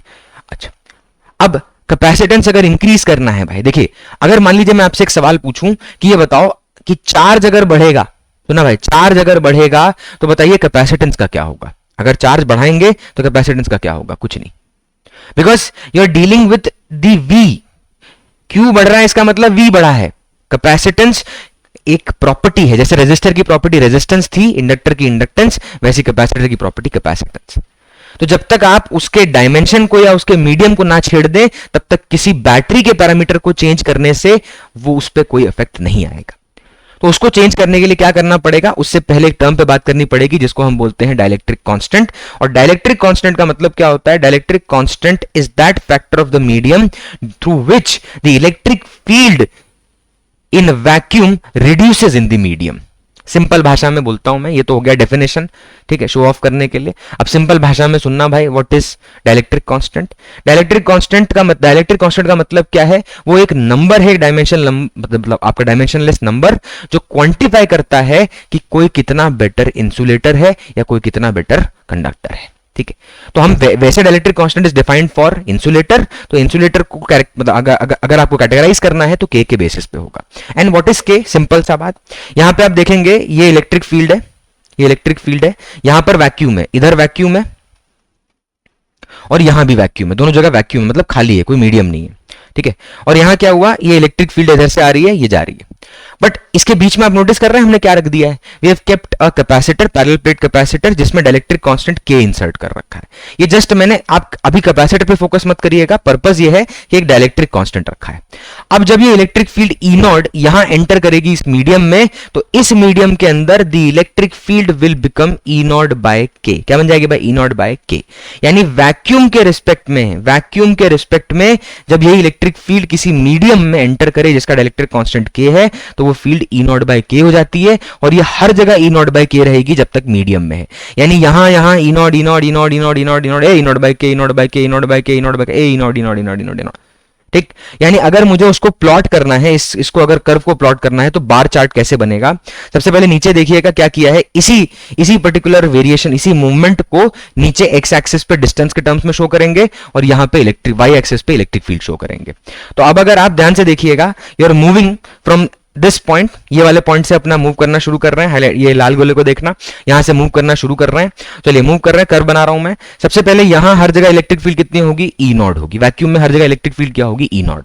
अच्छा, उस मीडियम में एंटर करके बाहर निकल जाएंगे तो भी जिस मीडियम में ट्रैवल कर रहे होंगे वो भी वैक्यूम है, और वहां पे भी इलेक्ट्रिक फील्ड कितनी होगी भाई? E नॉट ही होगी, कांस्टेंट रहेगी E नॉट, पैरेलल, ठीक है। लेकिन जैसे उस मीडियम में एंटर कर जाएंगे तो इलेक्ट्रिक फील्ड क्या हो जाएगी? E नॉट बाय K, और डाइलेक्ट्रिक कांस्टेंट K की वैल्यू 1 से बड़ी होती है, क्योंकि 1 तो वैक्यूम के लिए होती है, ठीक है। Poor insulator but still we have a value for 1, for air और वैक्यूम। तो यहां जो इलेक्ट्रिक फील्ड है आप नोटिस करिएगा उसके साथ क्या हो रहा है, तो इलेक्ट्रिक फील्ड यहां पर हो जाएगी ई नॉट बाय के, यानी बाहर जो थी उसके रिस्पेक्ट में आपकी इलेक्ट्रिक फील्ड कम हो जाएगी। अब ये मेरा एक तरीका था फॉर्मूला के साथ साथ ग्राफ भी बताना था, बिकॉज मैंने 2 बार देख लिया ये ग्राफ पूछा हुआ है इसीलिए किया। चलिए नेक्स्ट पॉइंट पे मूव करते हैं। डाइलेक्ट्रिक कांस्टेंट समझने के बाद अब बात करते हैं कैपेसिटेंस की, ये कैपेसिटेंस कैसे अफेक्टेड है बाय द डाइलेक्ट्रिक कांस्टेंट। ठीक है, किस तरह से अफेक्ट होता है। सबसे पहले वही पैरेलल प्लेट कैपेसिटर ले रखा है अपने ने, दोबारा पैरेलल प्लेट कैपेसिटर ध्यान से देखिए ये रहा, और हमने इसमें क्या इंसर्ट कर रखा है, डाइलेक्ट्रिक कांस्टेंट के, जो पूरे के पूरे स्पेस को ऑक्यूपाई कर ले रहा है जितना पैरेलल प्लेट के बीच में जगह थी। तो तब देखिए कैपेसिटेंस कितना हो जाएगा, डिराइव कर सकते हैं, बट वही फॉर्मूला शीट डिस्कशन बाबू उतना ही बोला जाएगा जितना सिर्फ रिवीजन, लास्ट मिनट रिवीजन के लिए इंपॉर्टेंट है, कोई एक्स्ट्रा ज्ञान नहीं, कोई मोटिवेशन नहीं भैया, अब मोटिवेशन नहीं चाहिए, काम कर जो बचा है। सी क्या है कैपेसिटेंस, वो है के epsilon naught A by D. इसमें के आप ध्यान से देखेंगे के is now multiplied with the epsilon naught A by D, जो प्रीवियस वाले केस में था। जब हमने कोई मीडियम इंसर्ट नहीं कर रखा था पैरेलल प्लेट कैपेसिटर में, तो कैपेसिटेंस था epsilon naught A by D, और ध्यान दीजिए अब जो कैपेसिटेंस हो चुका है वो हो गया है K times epsilon naught A by D. इसमें A is the area of plate, D is the separation between plates. ठीक, चलिए अब मान लीजिए इस तरह का अरेंजमेंट है तो क्या करेंगे, ये तो सिंपल था। यानी क्या मैं ये कह सकता हूं कि जो प्रीवियस कैपेसिटेंस था नया वाला, अब उसके रिस्पेक्ट में ये जो सी डैश नया वाला कैपेसिटेंस बनाया है, what is the meaning of C, ये सी का मतलब क्या है, ये वो वाला कैपेसिटेंस है जब जब जब डाइलेक्ट्रिक इंसर्ट नहीं किया। भाई साहब एनर्जी ज्यादा हो जा रही है, वापस लाते हैं। चलिए तो सी डैश क्या है, के इंटू सी।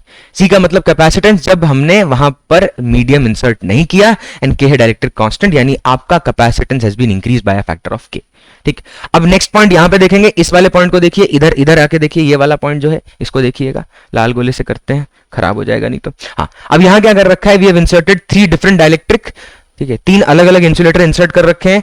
पहले वाले का dielectric constant K1 thickness T1, दूसरे वाले का K2 जो आपका थिकनेस है T2, तीसरे वाले का K3 और थिकनेस है T3। अब जो कैपेसिटेंस यहां पे लिखा जाएगा, फॉर्मूला देखिए क्या है, epsilon naught A by T1 by K1, T2 by K2, T3 by K3। क्या किया, thickness divided by dielectric constant, thickness divided by dielectric constant, thickness divided by dielectric constant. ठीक है, अच्छा, और एक बात ध्यान रखना है, ये रिजल्ट, ये जो आपको कहीं ना कहीं पैटर्न फॉर्म हो रहा होगा कि ये इतनी बार लिख दिया, 4 होते तो चौथा टर्म भी आ जाता, 5 होते 5वां टर्म आ जाता। आपको ये करना है कि जो भी डाइलेक्ट्रिक कांस्टेंट कंसिडर कर रहे हैं, जिस भी रीजन की बात हो रही है, you have to take the whole separation between the parallel plate. पूरा रीजन भरना है, पूरा रीजन आपको यूज करना है फॉर्मूले में, पूरा डी सेपरेशन। तो आप तब तक इसको लिखते चलेंगे, ये पूरे पॉइंट को तब तक लिखते चलेंगे जब तक आपका पूरा डी सेपरेशन खत्म ना हो जाए। मतलब मैं इस एग्जांपल को समझाता हूं, ठीक है, बहुत सिंपल सा पॉइंट है, बट ये चीजें हैं एग्जाम में तो इनको हमें क्रिटिकल लेना पड़ेगा। रिजल्ट इधर रखता हूं, बाजू में बता रहा हूं। देखिए यहां पर हमने क्या किया, we have taken a parallel plate capacitor, ये रहा अपना पैरेलल प्लेट कैपेसिटर। अब हम इसमें डाइलेक्ट्रिक इंसर्ट करेंगे, ये रहा डाइलेक्ट्रिक जो यहां पे इंसर्ट कर दिया। लेकिन आप उसके बाद का जो रीजन है उसको देखिएगा, ये जो रीजन है ये वाला, ठीक है, ये जो रीजन है ये वाला, ये रीजन हम क्या करेंगे, खाली छोड़ देंगे, will keep it as it is. तो यहां पे ये डाइलेक्ट्रिक कांस्टेंट K है, इसका थिकनेस है T, लेकिन पूरा सेपरेशन है D। पूरा सेपरेशन कितना है, D। अब मान लीजिए अगर मुझे इसका डाइलेक्ट्रिक कांस्टेंट K दिया है, लेकिन इसके बाद का रीजन क्या है, देखिए वैक्यूम, मतलब वहां पे एयर है। तो एयर है तो डाइलेक्ट्रिक कांस्टेंट कितना होता है बताओ भाई, 1 होता है। अच्छा, तो उसको भी एक मीडियम मान लो, भले वहां पर कोई इंसुलेटर एक्चुअली इंसर्ट नहीं किया, बट एयर भी इंसुलेटर है, तो उसको एक मीडियम मान लो जिसका थिकनेस कितना है, D माइनस T। अब लिखते हैं कैपेसिटेंस जल्दी से। तो कैपेसिटेंस का फॉर्मूला पहले कुछ नहीं करने का, एप्सिलॉन नॉट A लिख देने का बिना कुछ सोचे, नीचे आ जाओ, डाइलेक्ट्रिक कांस्टेंट और थिकनेस उस पे फोकस करना, T बाय K का रेशियो होता है, तो थिकनेस है T, dielectric constant K plus बचा हुआ रीजन कितना, D माइनस T, और नीचे क्या लिखा देखा, 1। क्यों 1 लिखा, बिकॉज एयर का डाइलेक्ट्रिक कांस्टेंट 1 होता है। मान लीजिए इसी सवाल में इस वैक्यूम की जगह, ये जो वैक्यूम था, जहां वैक्यूम हमने लिया था, मान लो इसी की जगह पे अगर कोई कंडक्टर इंसर्ट कर देता, तो क्या चेंज होता रिजल्ट में, देखना। उस केस में क्या फॉर्मूला लिखते, तो हम लिखते, पहले तो लिख देते एप्सिलॉन नॉट A, सिर्फ वही चेंज किया है, जहां एयर था वहां पे एक कंडक्टिंग मटेरियल इंसर्ट कर दिया D माइनस T थिकनेस का, ऊपर वाले केस में बस ये चेंज किया। तो नीचे क्या लिखेंगे, तो thickness T divided by K, thickness T divided by K plus क्या बचा, थिकनेस कितना बचा, थिकनेस D माइनस T। अच्छा सर, ऊपर वाले में तो 1 लिखा था, ये वाले में 1 लिखा था, नीचे ये देख, नीचे 1 लिखा था, क्यों, क्योंकि एयर का डाइलेक्ट्रिक कांस्टेंट 1 था। अब बता, कंडक्टर है, कंडक्टर का डाइलेक्ट्रिक कांस्टेंट बोल कितना होता है, इनफाइनाइट होता है, तो नीचे लिखा इन्फिनिटी। एंड दिस इज, ये जब डिवाइड कर देंगे तो इतना पार्ट 0 हो जाएगा, K पलट के ऊपर आंसर आएगा K epsilon naught A by T। अब ऐसा नहीं कि सर डी माइनस टी वाला पार्ट गायब हो गया, क्यों गायब हुआ? बिकॉज कंडक्टर का डाइलेक्ट्रिक कांस्टेंट इनफाइनाइट होता है और उसको अपन ने पुट किया है। चलिए नेक्स्ट आगे बढ़ते हैं, ठीक है। अब हम बात कर रहे हैं स्पेरिकल कैपेसिटर की। स्पेरिकल कैपेसिटर जैसा कोई टॉपिक नहीं है अलग से, ठीक है, लेकिन आप कम से कम, मैंने 36 साल के 37 ईयर का जो कंटेंट था उसके अंदर मैंने जो क्वेश्चन देखे, मुझे कम से कम 3 से 4 बार ऐसे क्वेश्चन मिले, ठीक है, जहां पे उन्होंने छोटे छोटे ड्रॉप्स हैं स्मॉल आर रेडियस के, उसको कोलीज करके एक बड़ा स्पीयर बना दिया है, और फिर पोटेंशियल का रेशियो पूछा है, चार्ज का रेशियो पूछा है, पोटेंशियल डिफरेंस पूछा है। इस तरह के 3-4 क्वेश्चन दिखे मेरे को। तो भाई जब इतनी बार कोई चीज रिपीट हो रही है, मेंस में भी हो रही है, तो बहुत इंपॉर्टेंट बन जाती है। तो फॉर्मूला सुन। सबसे पहले स्पेरिकल कैपेसिटर मतलब क्या? एक सिंगल कैपेसिटर है अपने पास जिसका रेडियस है आर, और उसको अपने कितना चार्ज दे रहे हैं, क्यू। What is capacitor? जिसको हम चार्ज दे देते हैं। चार्ज जब वो रख लेता है तो वो इलेक्ट्रिक फील्ड पैदा करता है, and that is how it stores the energy in the form of electric field. Simple वही डेफिनेशन है। तो कैपेसिटेंस यहां पे इसका कैसे निकालेंगे? कैपेसिटेंस निकालना है Q बाई V करके। डिराइव नहीं है, मतलब चिंता मत करिए, डेरिवेशन नहीं है, ये एक स्टेप का लाइन है। Q by V, Q equal to क्या होता है? CV, तो C क्या हो जाएगा? Q by V। अब चार्ज हमने कितना दिया है सरफेस को? एक पॉइंट है, रिवाइज कराने के लिए इसलिए ये लिया, ठीक है। पॉइंट मतलब हमने जो चार्ज दिया है वो कितना दिया है? Q। अब स्पेरिकल कैपेसिटर है भाई, तो अंदर से खोखला है, ऊपर सरफेस पे ही चार्ज आएगा, तो हमने कितना चार्ज दिया? Q। अच्छा, तो चार्ज हो गया Q। अच्छा, पोटेंशियल ऑफ द सरफेस कितना होगा? तो मुझे याद दिलाओ, किसी सरफेस, मतलब किसी स्पेरिकल सरफेस के सरफेस पे अगर कोई स्पेरिकल आपका क्या बोलते हैं फिगर हो, उसके सरफेस पे कितना पोटेंशियल होता है? तो वो होता है KQ बाय R। तो ध्यान दीजिए, Q कट जाएगा, बच जाएगा R बाय K की जगह 4 मतलब 1 by 4 pi epsilon naught put कर देंगे, तो कैपेसिटेंस मिलेगा 4 पाई एप्सिलॉन नॉट R। क्या भाई? 4 पाई एप्सिलॉन नॉट R। यानी यहां पर आपका capacitance is directly proportional to the radius of the sphere. जितना बड़ा आपका रेडियस होगा स्फीयर का, उतना ही आपका ज्यादा कैपेसिटेंस होगा। लेकिन पोटेंशियल ध्यान से देखिए, उल्टा वेरी करता है। अगर आपका स्फीयर का रेडियस ज्यादा होगा तो पोटेंशियल कम होगा। एक सवाल है ये नीट का, इतनी सी बात बताइए। चलिए, तो इसी को एक एग्जांपल के फॉर्म में यहां बाजू में देखिए क्या किया। बहुत सारे छोटे छोटे छोटे छोटे ड्रॉप्स लिए, ठीक है, और उनको सबको चार्ज, छोटा छोटा चार्ज दे दिया सबको। ये small Q small Q small Q small Q, इतने बना नहीं रहा, फॉर्मूला शीट में यही क्यू क्यू खेलते रहेंगे। तो क्यू चार्ज दे दिए। अब क्या किया, इन सब स्फीयर का रेडियस आर, छोटे वाले स्फीयर का रेडियस आर, और सबको हमने चार्ज कितना दिया? क्यू। अब इन सबको कोलीज किया मतलब जोड़ दिया, और जोड़ के एक बड़ा स्फीयर बना दिया। तो मान लीजिए अगर यहां पे n ड्रॉप्स हैं, और मैं पूरा डिराइव नहीं करने बैठने वाला हूं इसको कि वॉल्यूम निकाल के हम डिराइव करने बैठेंगे ना, मैं कोई फॉर्मूला दे रहा हूं, सिर्फ मैं तरीका बता रहा हूं, 2 स्टेप का काम है, काम खत्म, ठीक है। तो यहां पे n ड्रॉप्स हैं जिसको अपने जोड़ के कोलीज करके क्या करेंगे, एक बड़ा सा ड्रॉप बना देंगे रेडियस r का। अच्छा, इस बात को अगर आप समझे तो आप देखिए, सबसे पहले यहां पर किसी छोटे स्फीयर का पोटेंशियल क्या होगा, छोटे वाले स्फीयर का बोल पोटेंशियल क्या लिखेंगे? तो उसको लिखेंगे k q divided by small r। क्या भाई? k q divided by small r, ठीक है। अच्छा, तो k cube divide by small r हो गया एक स्फीयर का, एक छोटे स्फीयर का। बड़े वाले स्फीयर का पोटेंशियल क्या होगा बोल? तो वो होगा k capital Q by capital R। ये पोटेंशियल है किसी एक स्फीयर का, छोटे वाले का, और ये बड़े वाले स्फीयर का पोटेंशियल है total k Q by R। तो इतना तो मुझे पता है कि चार्ज एक स्केलर क्वांटिटी है जो एडिटिव नेचर को फॉलो करता है, और सारे के सारे चार्जेस पॉजिटिव अगर हैं तो मान लीजिए ऐसे n ड्रॉप्स हैं, n ड्रॉप्स हैं मान लीजिए, ठीक है। चलो ऐसा करते हैं, एग्जांपल ले लेते हैं, 27 ड्रॉप्स हैं, तो जल्दी हो जाएगा, नहीं तो फालतू में वो फॉर्मूला लिखने में और टाइम वेस्ट होगा। तो मान लीजिए 27 ड्रॉप है, 27 ड्रॉप्स हैं, and they were coalesce to form a bigger drop. तो यहां पे हर एक पे चार्ज स्मॉल क्यू है, और चार्ज है एडिटिव नेचर को फॉलो करता है, तो इस बड़े वाले पे चार्ज कितना हो जाएगा? तो वो हो जाएगा 27 क्यू हो जाएगा, 27 क्यू हो जाएगा। तो चलिए, बड़ा वाला चार्ज तो अपने को पता चल गया, k 27 Q by R। But अगर मुझे पोटेंशियल कंपेयर करना है तो आप नोटिस करो, सॉरी एक मिनट, एक कैपिटल क्यू लिख दिया गलती से, स्मॉल क्यू बाय R, ठीक है। कैपिटल क्यू इज 27 क्यू, ठीक, सबको जोड़ने पे मिला। अच्छा, अब कंपेयर कैसे करें बड़े वाले स्फीयर और छोटे वाले स्फीयर का पोटेंशियल? तो सिंपल सी बात है, अभी भी एक चीज है जो अपने को तकलीफ दे रही है, और वो है ये वाला रेडियस, ये रेडियस, ये तो हटाना पड़ेगा। तो उसका क्या तरीका होगा? तो मैं सिंपल सा लॉजिक है भाई, इनका टोटल वॉल्यूम, छोटे वाले का टोटल वॉल्यूम और बड़े वाले का वॉल्यूम क्या होना चाहिए? सेम, क्योंकि उन्हीं को तो मतलब इन्हीं को तो कोलीज करके ये बनाया है, तो जो टोटल वॉल्यूम होगा वो सेम होगा। यानी 27, देखना भाई, 27 multiplied by 4/3 pi R cube is equal to 4/3 pi capital R cube, ठीक, 4/3 pi capital R cube. 4/3 pi 4/3 pi cut जाएगा, क्यूब रूट ले लेंगे, तो capital R will be equal to 3R। Capital R कितना मिल जाएगा, 3R मिल जाएगा। कैसे मिला, वॉल्यूम इक्वेट करने से। अच्छा, वॉल्यूम कैसे इक्वेट किया, तो बड़े वाले का वॉल्यूम लिखा तो 4/3 पाई आर क्यूब, लेकिन छोटे वाले का एक स्फीयर का volume 4/3 pi small R cube multiplied by 27 will be the total volume of all the 27 drops. ठीक, तो यहां पे R इक्वल टू 3R मिल गया, उसको उठा के पुट कर देंगे तो आएगा K 27 Q divided by 3R, divide होगा, फाइनल आंसर आएगा K 9 क्यू बाय R। क्या है भाई, K 9 क्यू बाय R, यह है K 9 क्यू बाय R। यानी एक स्पीयर का पोटेंशियल था K क्यू बाय R, और अब जोड़ने के बाद बड़े वाले का जो पोटेंशियल हो गया है वो है 9 K क्यू बाय R। यानी एक स्पीयर, जब आपने ऐसे सारे स्पीयर जोड़े तो बड़े वाले का पोटेंशियल हो गया है 9V।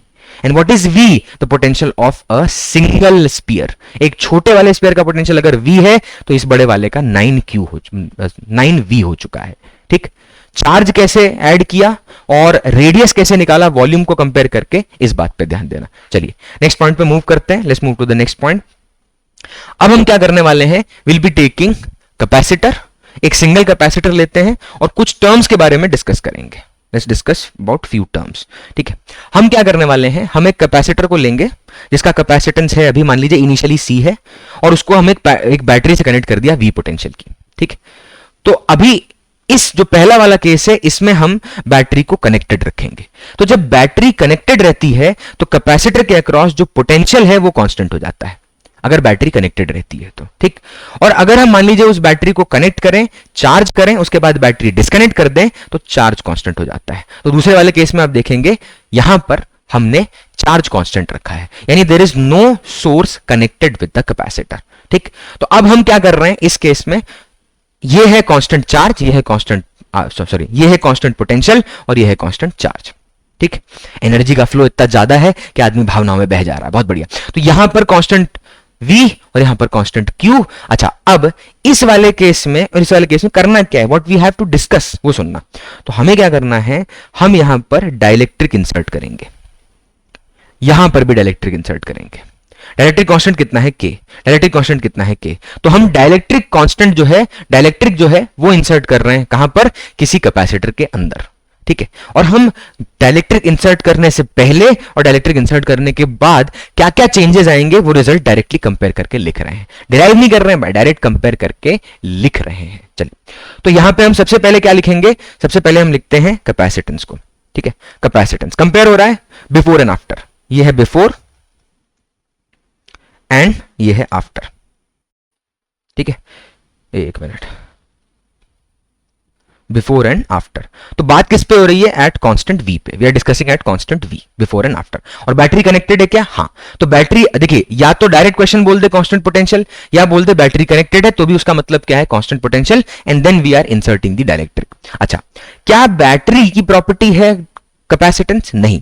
तो पहले कैपेसिटेंस क्या था, what was the capacitance initially, क्या था, तो कैपेसिटेंस इनिशियली था epsilon naught A by D, लेकिन डाइलेक्ट्रिक इंसर्ट करने के बाद जो कैपेसिटेंस नया वाला हो जाता है वो हो जाता है K times epsilon naught A by D, जब आप डाइलेक्ट्रिक इंसर्ट कर दें तब K टाइम्स है, यानी capacitance has been increased by a factor of K times बढ़ गया। ठीक, तो ये पहला पॉइंट था। अच्छा, चाहे उसको कांस्टेंट पोटेंशियल पे करें चाहे कांस्टेंट चार्ज पे करें, capacitance is the property of capacitor, it will be increased by a factor of K irrespective of whether it is eight constant potential और एट कांस्टेंट चार्ज।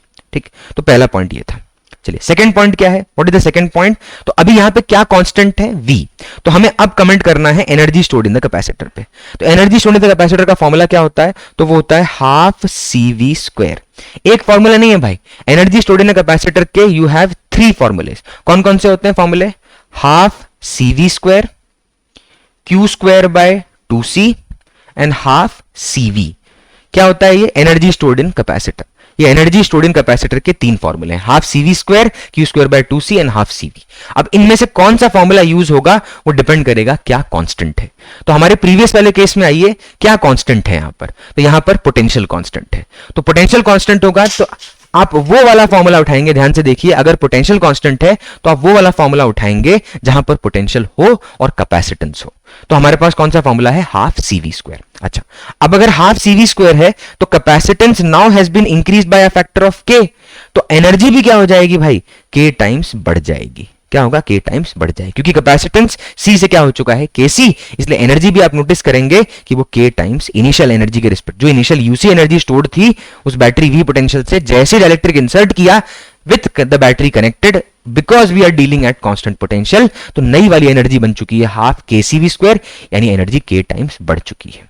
ठीक है, second third point, electric field के साथ क्या होगा, what will happen with electric field. तो electric field का एक बेसिक फॉर्मूला होता है पोटेंशियल डिफरेंस अपॉन सेपरेशन। कहां पड़ा, इक्विपोटेंशियल सरफेस में, कि potential difference between the plates, वो प्लेट के बीच का पोटेंशियल डिफरेंस अपॉन सेपरेशन, इसी को बोलते हैं इलेक्ट्रिक फील्ड। ई का मतलब क्या है, electric field, E is electric field. ध्यान दीजिए, मैं इसलिए बोल रहा हूं, बोलने पे देखिए, मैं लिखने में टाइम वेस्ट करूंगा तो फिर दिक्कत होगी। तो ये इलेक्ट्रिक फील्ड वो होता है V by D। अच्छा, कांस्टेंट पोटेंशियल है, सेपरेशन चेंज कर रहे हैं कैपेसिटर का, नहीं, तो यानी इलेक्ट्रिक फील्ड पहले ई था तो बाद में भी क्या रहेगा, ई, ये सेम रहने वाला है, it will not change. Why, because the potential is constant. Potential क्या है, कांस्टेंट है, इसलिए इलेक्ट्रिक फील्ड पहले और बाद में डाइलेक्ट्रिक इंसर्ट करने के बाद भी इलेक्ट्रिक फील्ड क्या रहेगी, सेम। और ध्यान दो, रीजन क्या है, at constant potential, eight constant potential, constant charge का आंसर अलग है। ठीक है, तो यहां पे ये हो गया पॉइंट। चलिए नेक्स्ट आगे बढ़ते हैं, कुछ एक दो बातें और ले लेते हैं। फोर्थ पॉइंट, तो हमने बात की अभी इलेक्ट्रिक फील्ड की। अच्छा, अब बात करते हैं चार्ज की। चार्ज इनिशियली क्या था, तो वो सीवी था। क्या था भाई, चार्ज इनिशियली क्या था, सीवी। क्या था, सीवी। अच्छा, तो चार्ज अगर इनिशियली सीवी है तो पोटेंशियल ऑफ द बैटरी तो कांस्टेंट है और कैपेसिटेंस के टाइम्स हो चुका है, तो क्या लगता है चार्ज सेम रहेगा, बढ़ जाएगा? सर बिल्कुल बढ़ जाएगा, क्योंकि कैपेसिटेंस हो चुका है के टाइम्स सी और पोटेंशियल अभी भी वही है। तो आप नोटिस करेंगे कि इनिशियल चार्ज का के टाइम्स हो चुका है नया वाला चार्ज। इनिशियल चार्ज क्या था, क्यू, और नया वाला चार्ज कितना है, देख ध्यान से, के टाइम्स हो चुका है। यानी डाइलेक्ट्रिक कांस्टेंट मल्टीप्लाई कर दें उतना आप चार्ज हो चुका है। अच्छा, ऐसा क्यों हुआ, चार्ज बढ़ क्यों गया? चार्ज इसलिए बढ़ गया because when you have increase the capacitance the battery was there to supply charge. अरे बैटरी नहीं होता तो चार्ज कैसे आता है एक्स्ट्रा? यानी बैटरी ने कितना चार्ज सप्लाई किया, how much charge is supplied by the battery. ठीक है, charge supplied by the battery, ये भी पूछा हुआ एक बार भाई, charge supplied by the battery. तो charge supplied by the battery simple है, और किस प्रोसेस में, डाइलेक्ट्रिक इंसर्शन के।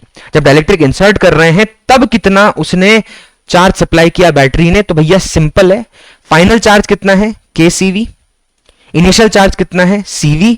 तो what is the charge supplied by the battery, K-1 into CV। क्या भाई, K-1 into CV, this is the extra charge supplied by the battery when the dielectric was inserted. जब उसको insert किया, this much charge has come extra.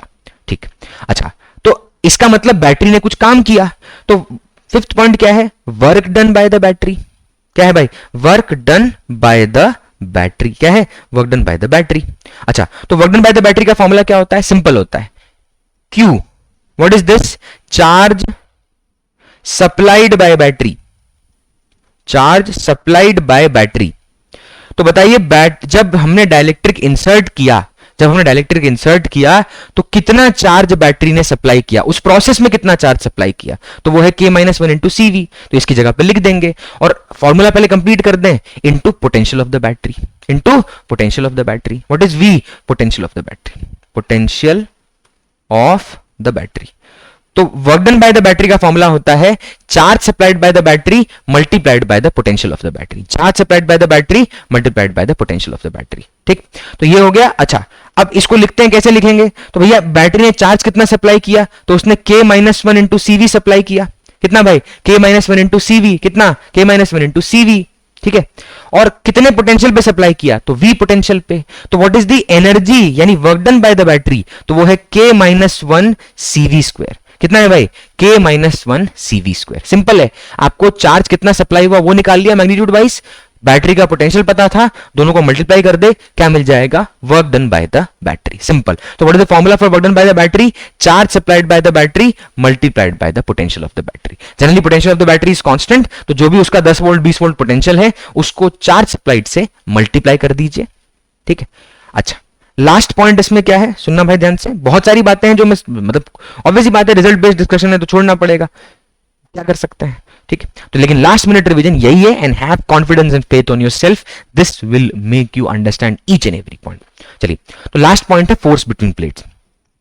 Force between plates, तो force between plates का formula क्या होता है, simple, किसी भी पर्टिकुलर पॉइंट पर, ये जो फॉर्मूला मैं दे रहा हूं ये किसके बीच का फॉर्मूला है, ये फोर्स बिटवीन प्लेट्स है। क्यों, सोचिए, कैपेसिटर का एक प्लेट पॉजिटिवली चार्ज्ड है, एक प्लेट नेगेटिवली चार्ज्ड है।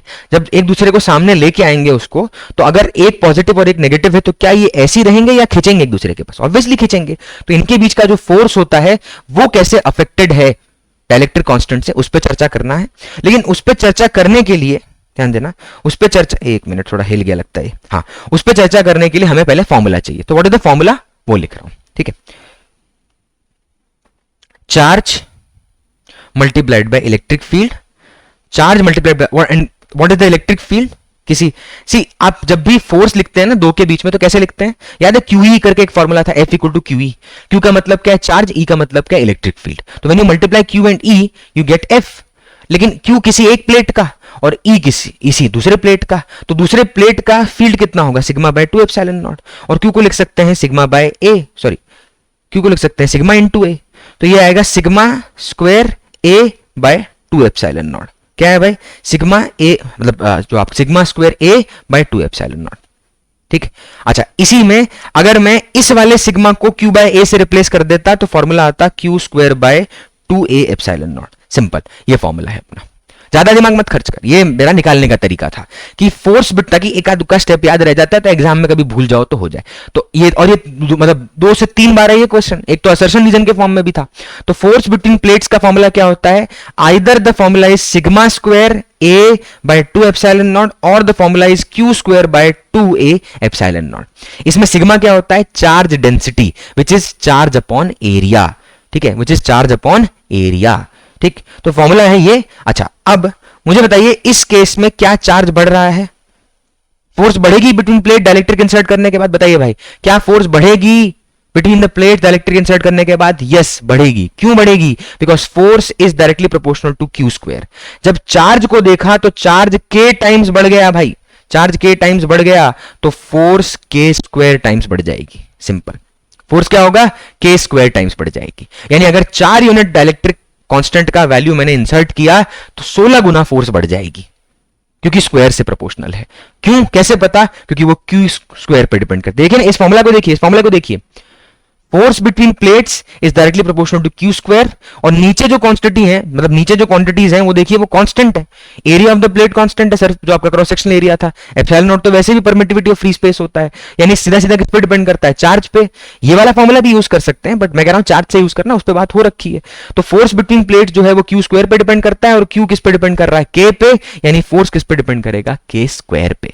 This was the force between plates. और ये सारा डिस्कशन किसके लिए था भाई, this was the discussion for insertion of dielectric eight constant potential. अब आ जाइए कांस्टेंट चार्ज पर, let's discuss everything for constant charge. तो अगर मान लीजिए हम कांस्टेंट चार्ज पे ये सब डिस्कस कर रहे हैं तो टर्म्स क्या होंगे, पहला टर्म पे तो कोई मतलब दिक्कत नहीं होनी चाहिए, फर्स्ट टर्म पे कोई दिक्कत नहीं होनी चाहिए, ठीक है। इसको हटा दे रहा हूं, बाद में जूम आउट करके एक बार दिखा दूंगा। तो पहला पॉइंट क्या है, फर्स्ट पॉइंट क्या है अपना, तो पहला पॉइंट ये है कि भैया यहां पे जो कैपेसिटेंस बिफोर था वो C है, which is epsilon naught A by D, और डाइलेक्ट्रिक इंसर्ट करने के बाद C डैश यानी K times epsilon naught A by D। तो कैपेसिटेंस तो अभी भी क्या हो गया, वही K टाइम्स बढ़ गया। इनिशियल अगर C था तो बाद में KC हो गया, उसमें कोई चेंज नहीं है, ठीक है। अच्छा, और किस पे डिस्कशन हो रहा है भाई, कांस्टेंट चार्ज पे। तो सेकंड पॉइंट क्या है, what is the second point, कि बताइए चार्ज के साथ क्या हुआ, अरे वो तो सेम है सर, वो तो चेंज हो ही नहीं सकता, ठीक है। तो चार्ज चेंज नहीं हो रहा, पोटेंशियल चेंज हो सकता है क्या, yes. What is potential, potential होता है Q by C। Charge constant है तो पोटेंशियल आप देख पा रहे हैं इनवर्सली प्रोपोर्शनल टू कैपेसिटेंस है। तो अगर पहले पोटेंशियल V था और बाद में V डैश हो गया तो V बाय K हो जाएगा। क्या भाई, V by K, why, because it is inversely proportional to capacitance. तो अगर कैपेसिटेंस K टाइम्स बढ़ गया तो जो आपका पोटेंशियल डिफरेंस है वो K टाइम्स घट जाएगा, यानी पहले पोटेंशियल अगर V था तो बाद में V बाय K हो जाएगा। थर्ड पॉइंट, इलेक्ट्रिक फील्ड, ध्यान से देखिए, इलेक्ट्रिक फील्ड का फॉर्मूला होता है V बाय D, यानी electric field is directly proportional to potential difference. तो नई वाली electric field E dash will be E by K, यानी जो रिलेशन पोटेंशियल का होगा वही सेम हाल इलेक्ट्रिक फील्ड का भी होगा। अच्छा, ये वाला डेफिनेशन आपको नहीं लगता उससे पहले दिया, थोड़ी देर पहले जो मैंने आपको ये वाला डाइलेक्ट्रिक कांस्टेंट बताया, ये जो बताया, आपको नहीं लगता ये डेफिनेशन मैंने दिया कि what is an electric constant, जब कोई इलेक्ट्रिक फील्ड वैक्यूम से किसी मीडियम में एंटर करती है तो वह K के फैक्टर से रिड्यूस हो जाती है, उसी को बोलते हैं डाइलेक्ट्रिक कांस्टेंट। यही मैंने बोला आपको, यही उस पॉइंट पे कहा मैंने आपको, ठीक है। लेकिन वो किसके लिए था, यहां कहीं बैटरी दिख रही है कनेक्टेड, नहीं, there is no battery connected. इसीलिए ये जो पॉइंट है ये सिर्फ किसके लिए वैलिड है, एट कांस्टेंट चार्ज। तो एट कांस्टेंट चार्ज जो इलेक्ट्रिक फील्ड है वो E से क्या हो जाएगा, E बाय K हो जाता है। क्या भाई, E से क्या हो जाएगा, E बाय K। आप समझने की कोशिश मत करो जल्दी जल्दी कि जो बोल रहा है उसको सुनो ध्यान से, ऐसा नहीं। आप रिजल्ट, एंड रिजल्ट पे फोकस करो। लेकिन मैं तो पढ़ा रहा हूं ना भाई, मैं सीक्वेंस में कैसे बोलूंगा हर चीज, कैसे हर चीज कंसिडर कर पाऊंगा, कोई बात भूल ना जाऊं, इसीलिए मुझे तो कहानी की तरह सुनाना पड़ेगा ना कि ये इससे ये आता है, उससे वो आता है, ताकि हर चीज कंप्लीट हो। बस चलिए, तो ये हो गया। ले उसके बाद आइए एनर्जी के ऊपर डिस्कशन करते हैं। एनर्जी का फॉर्मूला बताइए कौन सा यूज करेंगे, क्या है, कांस्टेंट है, तो भैया चार्ज कांस्टेंट है, इसलिए फॉर्मूला यूज करेंगे Q²/2C। ध्यान दीजिए, आप फॉर्मूला वही यूज करते हैं जहां पर एक कांस्टेंट क्वांटिटी आपके साथ हो और दूसरा वेरिएबल हो। तो Q²/2C में Q is constant, C is variable. और ध्यान से देखिए, एनर्जी जो स्टोर्ड होगी कैपेसिटर पे वो इनवर्सली प्रोपोर्शनल टू कैपेसिटेंस है, तो नई वाली एनर्जी भी क्या होगी, वो इनिशियल एनर्जी का K टाइम्स घट जाएगी। क्यों? सिंपल, वो कैपेसिटी, ये दिख रहा है कैपेसिटेंस, यहां पे आप लिख दो Kc, तो वो K टाइम्स घट गई, नई वाली एनर्जी। यानी डाइलेक्ट्रिक इंसर्ट करने के बाद एनर्जी K टाइम्स घट गई, इलेक्ट्रिक फील्ड K टाइम्स घट गई, पोटेंशियल K टाइम्स घट गया, कैपेसिटेंस K टाइम्स बढ़ गया। अच्छा, इसमें लास्ट पॉइंट है force between plates. Direct CP यहीं पे बात कर लेते हैं। Force between plates, simple, force between plate का फॉर्मूला बोलो जल्दी से, पहले तो बिना कुछ सोचे बोल। फोर्स बिटवीन प्लेट्स का फॉर्मूला बोल, तो वो होता है Q²/2A∁0, या तो σ²A/2ε0, दोनों हो सकते हैं, बट अपने कौन सा यूज कर रहे हैं, Q² वाला। यानी force between plates is directly proportional to Q²। Sir Q तो कांस्टेंट है, यानी फोर्स भी कांस्टेंट रहेगा, सेम रहेगा, तो फोर्स विल बी सेम। समझे भाई इस बात को? तो ये 5 पॉइंट है, याद रखेंगे। सिंगल कैपेसिटर में डाइलेक्ट्रिक इंसर्ट करने से कोई दिक्कत नहीं आएगी। अच्छा, मैंने ये जो डिस्कशन किया, इसमें बिफोर वाले सिचुएशन में डाइलेक्ट्रिक इंसर्टेड नहीं था, आफ्टर में इंसर्टेड है। बिफोर में नहीं था और आफ्टर में है। तो आप इस बात को समझना जरूरी कि क्वेश्चन कभी कभी इसको उल्टा फ्रेम करके पूछता है कि वो पहले डाइलेक्ट्रिक इंसर्ट कर देगा और फिर बोलेगा डाइलेक्ट्रिक निकाल दिया तो क्या हो रहा है। तो आप कंफ्यूज मत होना, देन ये वाला इनिशियल मान ले और ये फाइनल मान ले, बिकॉज ये बिफोर हुआ और ये आफ्टर। बट अभी मैंने क्या सोचा, मैंने पहले डाइलेक्ट्रिक इंसर्ट नहीं किया, बाद में डाइलेक्ट्रिक इंसर्ट किया, इसलिए इस तरह से सोचा। ठीक, इस बात को ध्यान रखेंगे और ये सारी चीजें इंपॉर्टेंट हैं। ठीक है, लगे वीडियो दोबारा देख, कोई दिक्कत नहीं, बार बार देख, लेकिन हर फॉर्मूले को आइसोलेट जरूर कर लेना। और जूम आउट कर देते हैं। ठीक है, तो ये पूरा डिस्कशन था हमारा कैपेसिटर, जहां पे हमने डाइलेक्ट्रिक इंसर्ट किया at constant charge and eight constant potential, at constant charge and eight constant potential.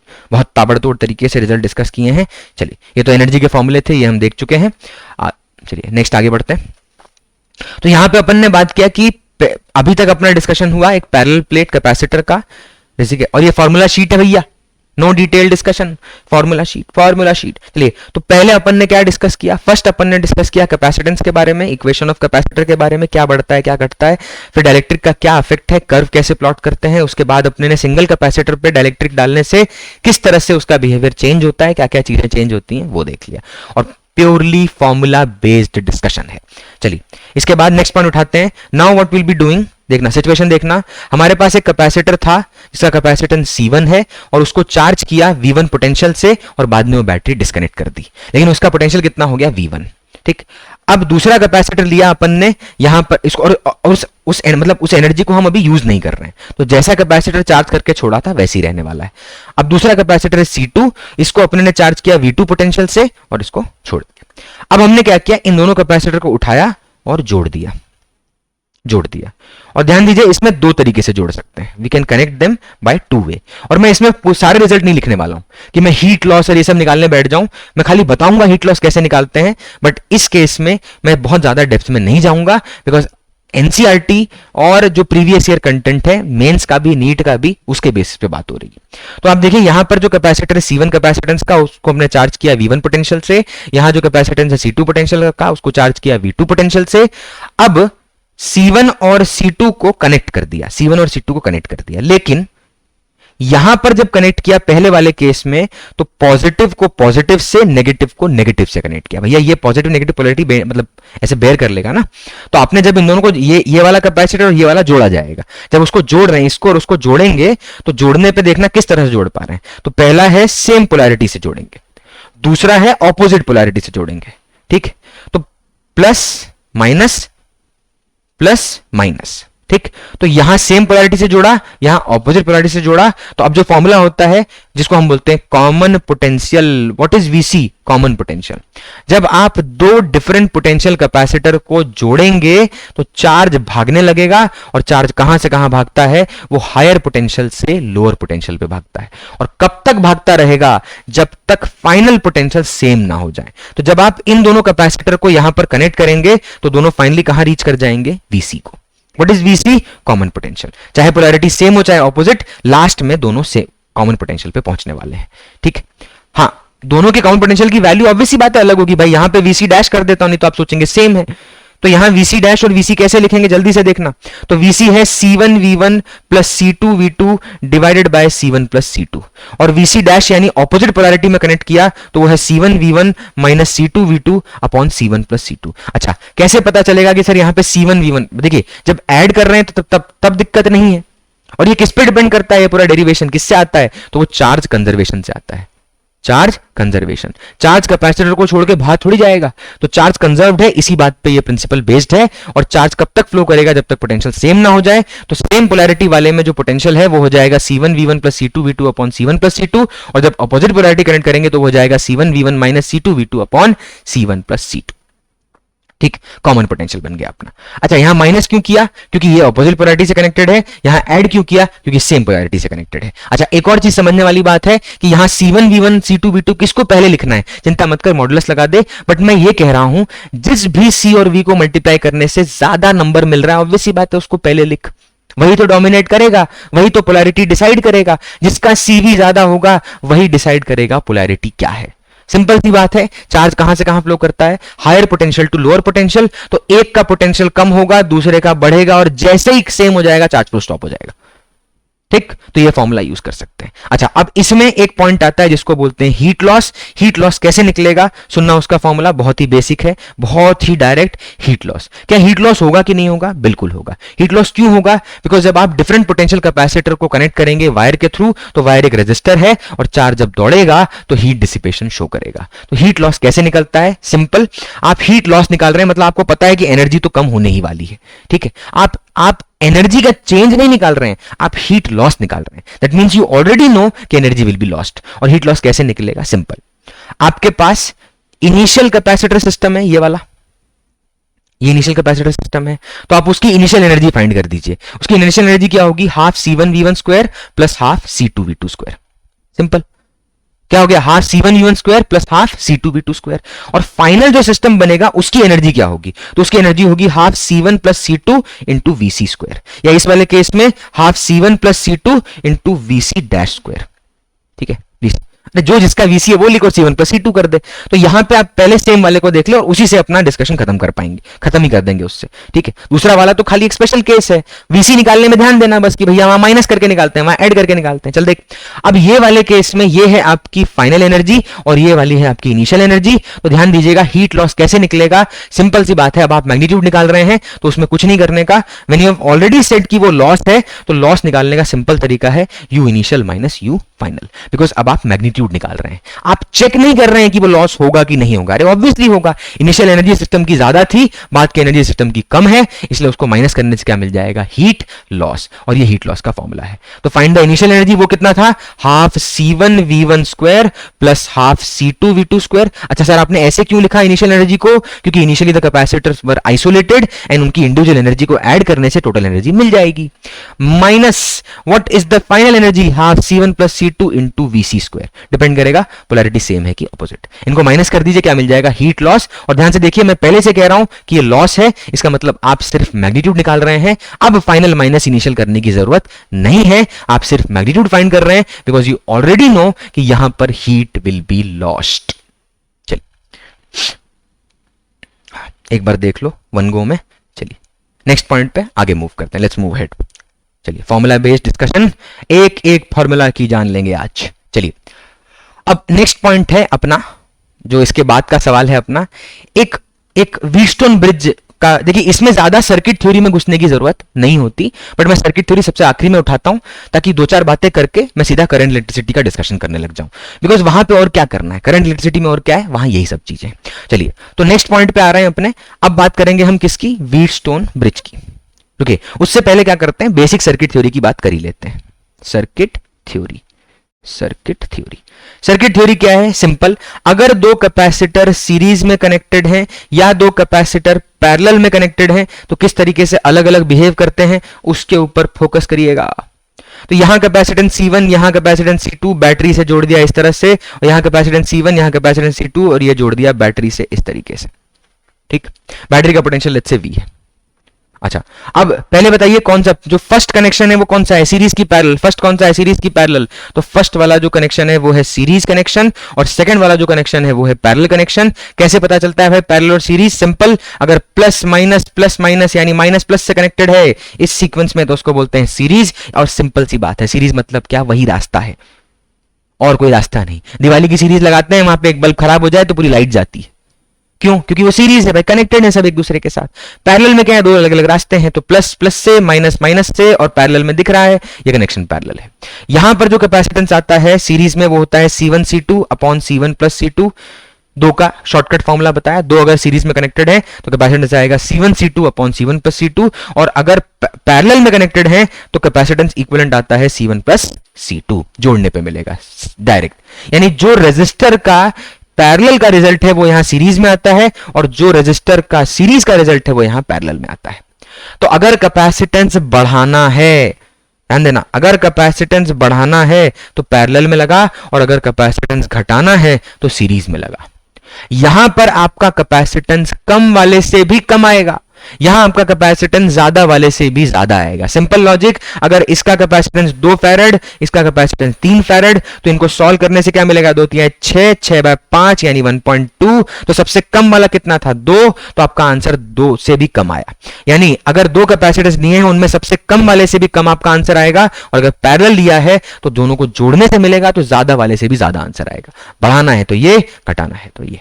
अच्छा, अब ध्यान दीजिएगा, सीरीज में क्या सेम होता है? तो सीरीज में और कोई रास्ता तो है नहीं, तो जो चार्ज निकलेगा वो दोनों से सेम जाएगा, इसलिए दोनों का चार्ज Q1 Q2 सेम होगा, लेकिन दोनों का पोटेंशियल सेम नहीं होगा, पोटेंशियल सेम नहीं होगा। अच्छा, अब कैसे पता चलेगा किसका पोटेंशियल ज्यादा है किसका पोटेंशियल कम? सिंपल सी इक्वेशन है, Q इक्वल टू CV। इसमें ध्यान दीजिएगा कि अपना जो, क्योंकि सीरीज में Q कांस्टेंट है तो आपको दिख रहा होगा potential is inversely proportional to capacitance. क्या भाई? Potential is inversely proportional to capacitance. यानी अगर जिसका कैपेसिटेंस ज्यादा उसका पोटेंशियल कम, जिसका कैपेसिटेंस ज्यादा उसका पोटेंशियल कम। कब? सीरीज में। कब भाई? सीरीज में। अच्छा, पैरेलल में क्या सेम होता है? तो पैरेलल में सर पोटेंशियल सेम होता है, पैरेलल में पोटेंशियल सेम होता है। V1 is equal to V2 and charge Q is directly proportional to C। यानी जिसका कैपेसिटेंस जितना ज्यादा होगा उस रास्ते में चार्ज उतना ज्यादा जाएगा, क्योंकि इक्वेशन है Q equal to CV and parallel में V कांस्टेंट होता है तो Q is directly proportional to C हो गया। ठीक, बहुत ही बेसिक बातें हैं, बट जब आप नीट के 36-37 साल का कंटेंट देखेंगे तो आप एनालाइज करेंगे कि भैया ये बेसिक बातें ही अगर कोई क्रिटिकली लास्ट मोमेंट पे याद रख के गया होता ना तो कोई दिक्कत नहीं होती। ठीक, अब मैं इसमें और भी चीजें बता सकता हूं circuit point of view series parallel लेके, बट फिर से बोल रहा हूं this is formula sheet discussion, not the complete explain, जो आपका एक्सप्लेनेशन के साथ लेक्चर होता है वो। ठीक, चलिए आगे बढ़ते हैं। अब इसमें सर्किट थ्योरी की बात कर ही ली तो यहीं पे एक पॉइंट खत्म कर देते हैं जिसको बोलते हैं व्हीटस्टोन ब्रिज। गेहूं का ब्रिज बना दे रहे हैं भाई। व्हीटस्टोन ब्रिज क्या है? मान लीजिए अगर इस तरह से कैपेसिटर कनेक्टेड है, ठीक है, अब आपको लगेगा कि सर ये इतनी छोटी सी बात अभी इस मोमेंट पे क्यों बता रहे हो? 24 का पेपर उठा के देखें बेटा, अपने आप समझ आ जाएगा। 23 का देखें, ठीक है, प्रीवियस ईयर पेपर देखें, आपको समझ आएगा। ये है C1, ये है C2, ये है C3, ये है C4, ये है C5। भाई साहब बम बढ़ाने, नहीं, ये बैटरी, ठीक, ये बैटरी कनेक्ट किया। अब ये व्हीटस्टोन ब्रिज कब बनेगा? When C1 by C2 is equal to C3 by C4, we call it a Wheatstone bridge. Wheatstone bridge का मतलब है बैलेंस्ड ब्रिज कंडीशन। अब ब्रिज मतलब क्या? आप देख पा रहे होंगे, ये ब्रिज का एक पार्ट है, ये ब्रिज दूसरा पार्ट है, और ये ब्रिज किसके भरोसे पर टिका हुआ है? इसके। अब अगर मुझे इसका इक्विवेलेंट कैपेसिटेंस चाहिए, let's say I want to find the equivalent capacitance. अरे आप देखना ना यार, 23 वाला पेपर देखना, 23 का पेपर देखना, एक कैपेसिटर और दो पैरेलल में, भैया उसका C इक्विवेलेंट पूछा था, तो लास्ट मोमेंट पे आलतू फालतू किसी का ज्ञान लेने का कोई मतलब नहीं, एकदम stick to the basic, definitely marks अपने इंक्रीज कर लेंगे। तो यहां पे व्हीटस्टोन ब्रिज है, व्हीटस्टोन ब्रिज में इसका इक्विवेलेंट अगर कैपेसिटेंस चाहिए तो तकलीफ कौन दे रहा है, तो अपने को तकलीफ दे रहा है ये वाला C5। तो अगर ये बैलेंस्ड ब्रिज है यानी C1/C2, C1/C2 is equal to C3/C4, तो ये वाला बिना सोचे निकाल दीजिए। और जैसे ही ये निकल गया, जैसे ही ये निकल गया भाई, जैसे ही ये निकल गया, ये ब्रांच हटा देते हैं, जैसे ही ये निकल गया वैसे ही अब ध्यान से देखना, ये दोनों सीरीज में, ये दोनों सीरीज में, और उनके बाद ये दोनों पैरेलल में। और सीरीज का रिजल्ट होता है C1C2 अपॉन C1+C2 अगर दो कैपेसिटर सीरीज में है और पैरेलल में दोनों को ऐड कर देते हैं। तो this is how you will be able to calculate the equivalent capacitance for the Wheatstone bridge. ठीक, चलिए नेक्स्ट लास्ट पॉइंट ले रहा हूं मैं। ये सिर्फ एक ट्रिक है, एक तरीका है क्वेश्चन को सॉल्व करने का जो मैं आपको बता रहा हूं, क्योंकि मैंने 2-3 बार देखे ऐसे क्वेश्चन है, करंट इलेक्ट्रिसिटी में भी है और आपका इस वाले चैप्टर में भी है, इसलिए मैं ये बात बता रहा हूं। देखिए, मान लीजिए आपके पास दो कैपेसिटेंस हैं C1 C2, आपको नहीं पता कि उनकी वैल्यू क्या है, you don't know what is the value of C1 and C2, but किसी ने क्या बोला कि पहले इन दोनों को सीरीज में जोड़ा, C1 C2 को क्या किया, अपने सीरीज में जोड़ दिया। फिर किसी ने बोला कि भैया इनको पैरेलल में जोड़ दिया। ठीक, और मेरा focus NCERT and 37 year content, खत्म बात, और 10 साल के मेंस के कंटेंट, और अब इस वाला भी, इस साल जो भी आया वो भी, इसके अलावा मैं और कुछ नहीं दिमाग में रखूंगा अभी के लिए, बिकॉज इससे पहले जो करना था कर चुके, last minute revision crisp and perfect based on the NCERT and previous year content. तो C1 C2 यहां पे ध्यान से देखना। अब C1 C2 दो कैपेसिटर थे, उसको अपने सीरीज में लगाया, तो मान लीजिए सीरीज में लगाने के बाद जो इक्विवेलेंट प्रोड्यूस हुआ वो है X। क्या है भैया, X। और पैरेलल में लगाने के बाद जो इक्विवेलेंट प्रोड्यूस हुआ वो है Y। यानी उसने C1 C2 नहीं दिया, ये अननोन है भाई, ये अननोन है। सवाल चाहता है कि C1 C2 आप निकाल के दें, तो ये अननोन है। तो आप क्या करेंगे इस केस में, C1 C2 को पहले उसने क्या किया, सीरीज में जोड़ा और बोला कि जो इक्विवेलेंट कैपेसिटेंस निकल के आया है वो है X। फिर उसने C1 C2 को पैरेलल में जोड़ा और बोला कि जो इक्विवेलेंट कैपेसिटेंस निकल के आया है वो है Y। अब बोला find the value of C1 and C2। क्या सवाल है भाई, निकालो C1 एंड C2। अब इसमें एक सिंपल सा एक्सप्रेशन है, सबसे पहले C1 C2 divided by C1 plus C2, भाई सीरीज में होता है ये फॉर्मूला, किसके बराबर है ये, X के, क्वेश्चन ने दिया है। फिर पैरेलल में C1 प्लस C2 किसके बराबर है भाई, Y के। सर इससे सॉल्व हो जाएगा, बिल्कुल होगा, लेकिन एक चीज और चाहिए जिसको मैं नीचे लिख रहा हूं, that is C1 plus C2 का होल स्क्वायर। देखना भाई, C1 प्लस C2 का whole square is equal to C1 minus C2 का whole square plus C1 C2। ये सबसे इंपॉर्टेंट पॉइंट है, हट रहा हूं मैं इसको समझाने के लिए। अब देखिए ये आइडेंटिटी देखिए, सर ये तो सुनी सुनी चीज लग रही है, a माइनस बी का whole square, a plus B का होल स्क्वायर 10वीं कक्षा में बहुत बार पढ़ा है और अभी भी हमने पूरे 2 साल में कहीं ना कहीं यूज किया है। तो C1 प्लस C2 मतलब a प्लस बी का होल स्क्वायर। अच्छा, a प्लस बी का होल स्क्वायर क्या होता है, a square plus B square plus 2ab। Sir बाजू वाले में RHS में लिखा है C1 माइनस C2 यानी a माइनस बी का होल स्क्वायर बोल क्या होता है, a square plus B square minus 2ab। अच्छा, माइनस 2ab में 4ab जोड़ देंगे तो क्या बचेगा, प्लस 2ab। यानी आपका RHS और LHS, देखना भाई RHS और LHS दोनों सेम हैं। अब इससे फायदा क्या होगा, फर्स्ट C1 प्लस C2 की वैल्यू तो अपने को पता है, we already know the value of C1 and C1 plus C2 Y, तो यहां पे Y लिख दो, ठीक है। And the value of C1 C2 आपको पता है, the value of C1 C2 you know, yes, find C1 C2 from this, वो उठा के यहां पुट कर दो। उससे क्या निकाल लो, find C1 minus C2। Once you have calculated C1 minus C2, तो आपके पास C1 प्लस C2 है, आपके पास C1 माइनस C2 है, दोनों को जोड़ दे और C1 C2 इंडिविजुअली निकल आएगा। मैं पूरा सॉल्व नहीं कर रहा हूं बिकॉज ये क्रिस्प एंड एकदम फॉर्मूला बेस्ड डिस्कशन है, इसलिए मैं इतना बात बता के छोड़ दे रहा हूं। ठीक, चलिए नेक्स्ट क्लास में will be starting with current electricity, और वहां पे हम स्टार्ट करेंगे सबसे पहले सर्किट थ्योरी से, देन विल बी टेकिंग आपका पोटेंशियोमीटर, ठीक है, फिर सॉरी पोटेंशियोमीटर तो नहीं है, ठीक है, meter bridge, voltmeter, ammeter, वो सब उठाते हैं, formula based discussion, power heat, इन सब पे मैक्सिमम पावर थ्योरम। ठीक, और फिर से बोल रहा हूं this is not a detailed discussion, उसके लिए अलग वीडियोस हैं, ये सिर्फ और सिर्फ एक क्रिस्प रिवीजन है, और रिवीजन भी नहीं कह रहा हूं मैं इसको, रिवीजन भी नहीं है भाई, रिवीजन में भी हम पूरा टॉपिक पे एकदम डिटेल में बात करते, टॉपिक में घुसते। ये सिर्फ और सिर्फ, वार्निंग है ये सिर्फ और सिर्फ आपका फॉर्मूला शीट डिस्कशन है बस, जिसको हम बोलेंगे लास्ट मिनट रिवीजन।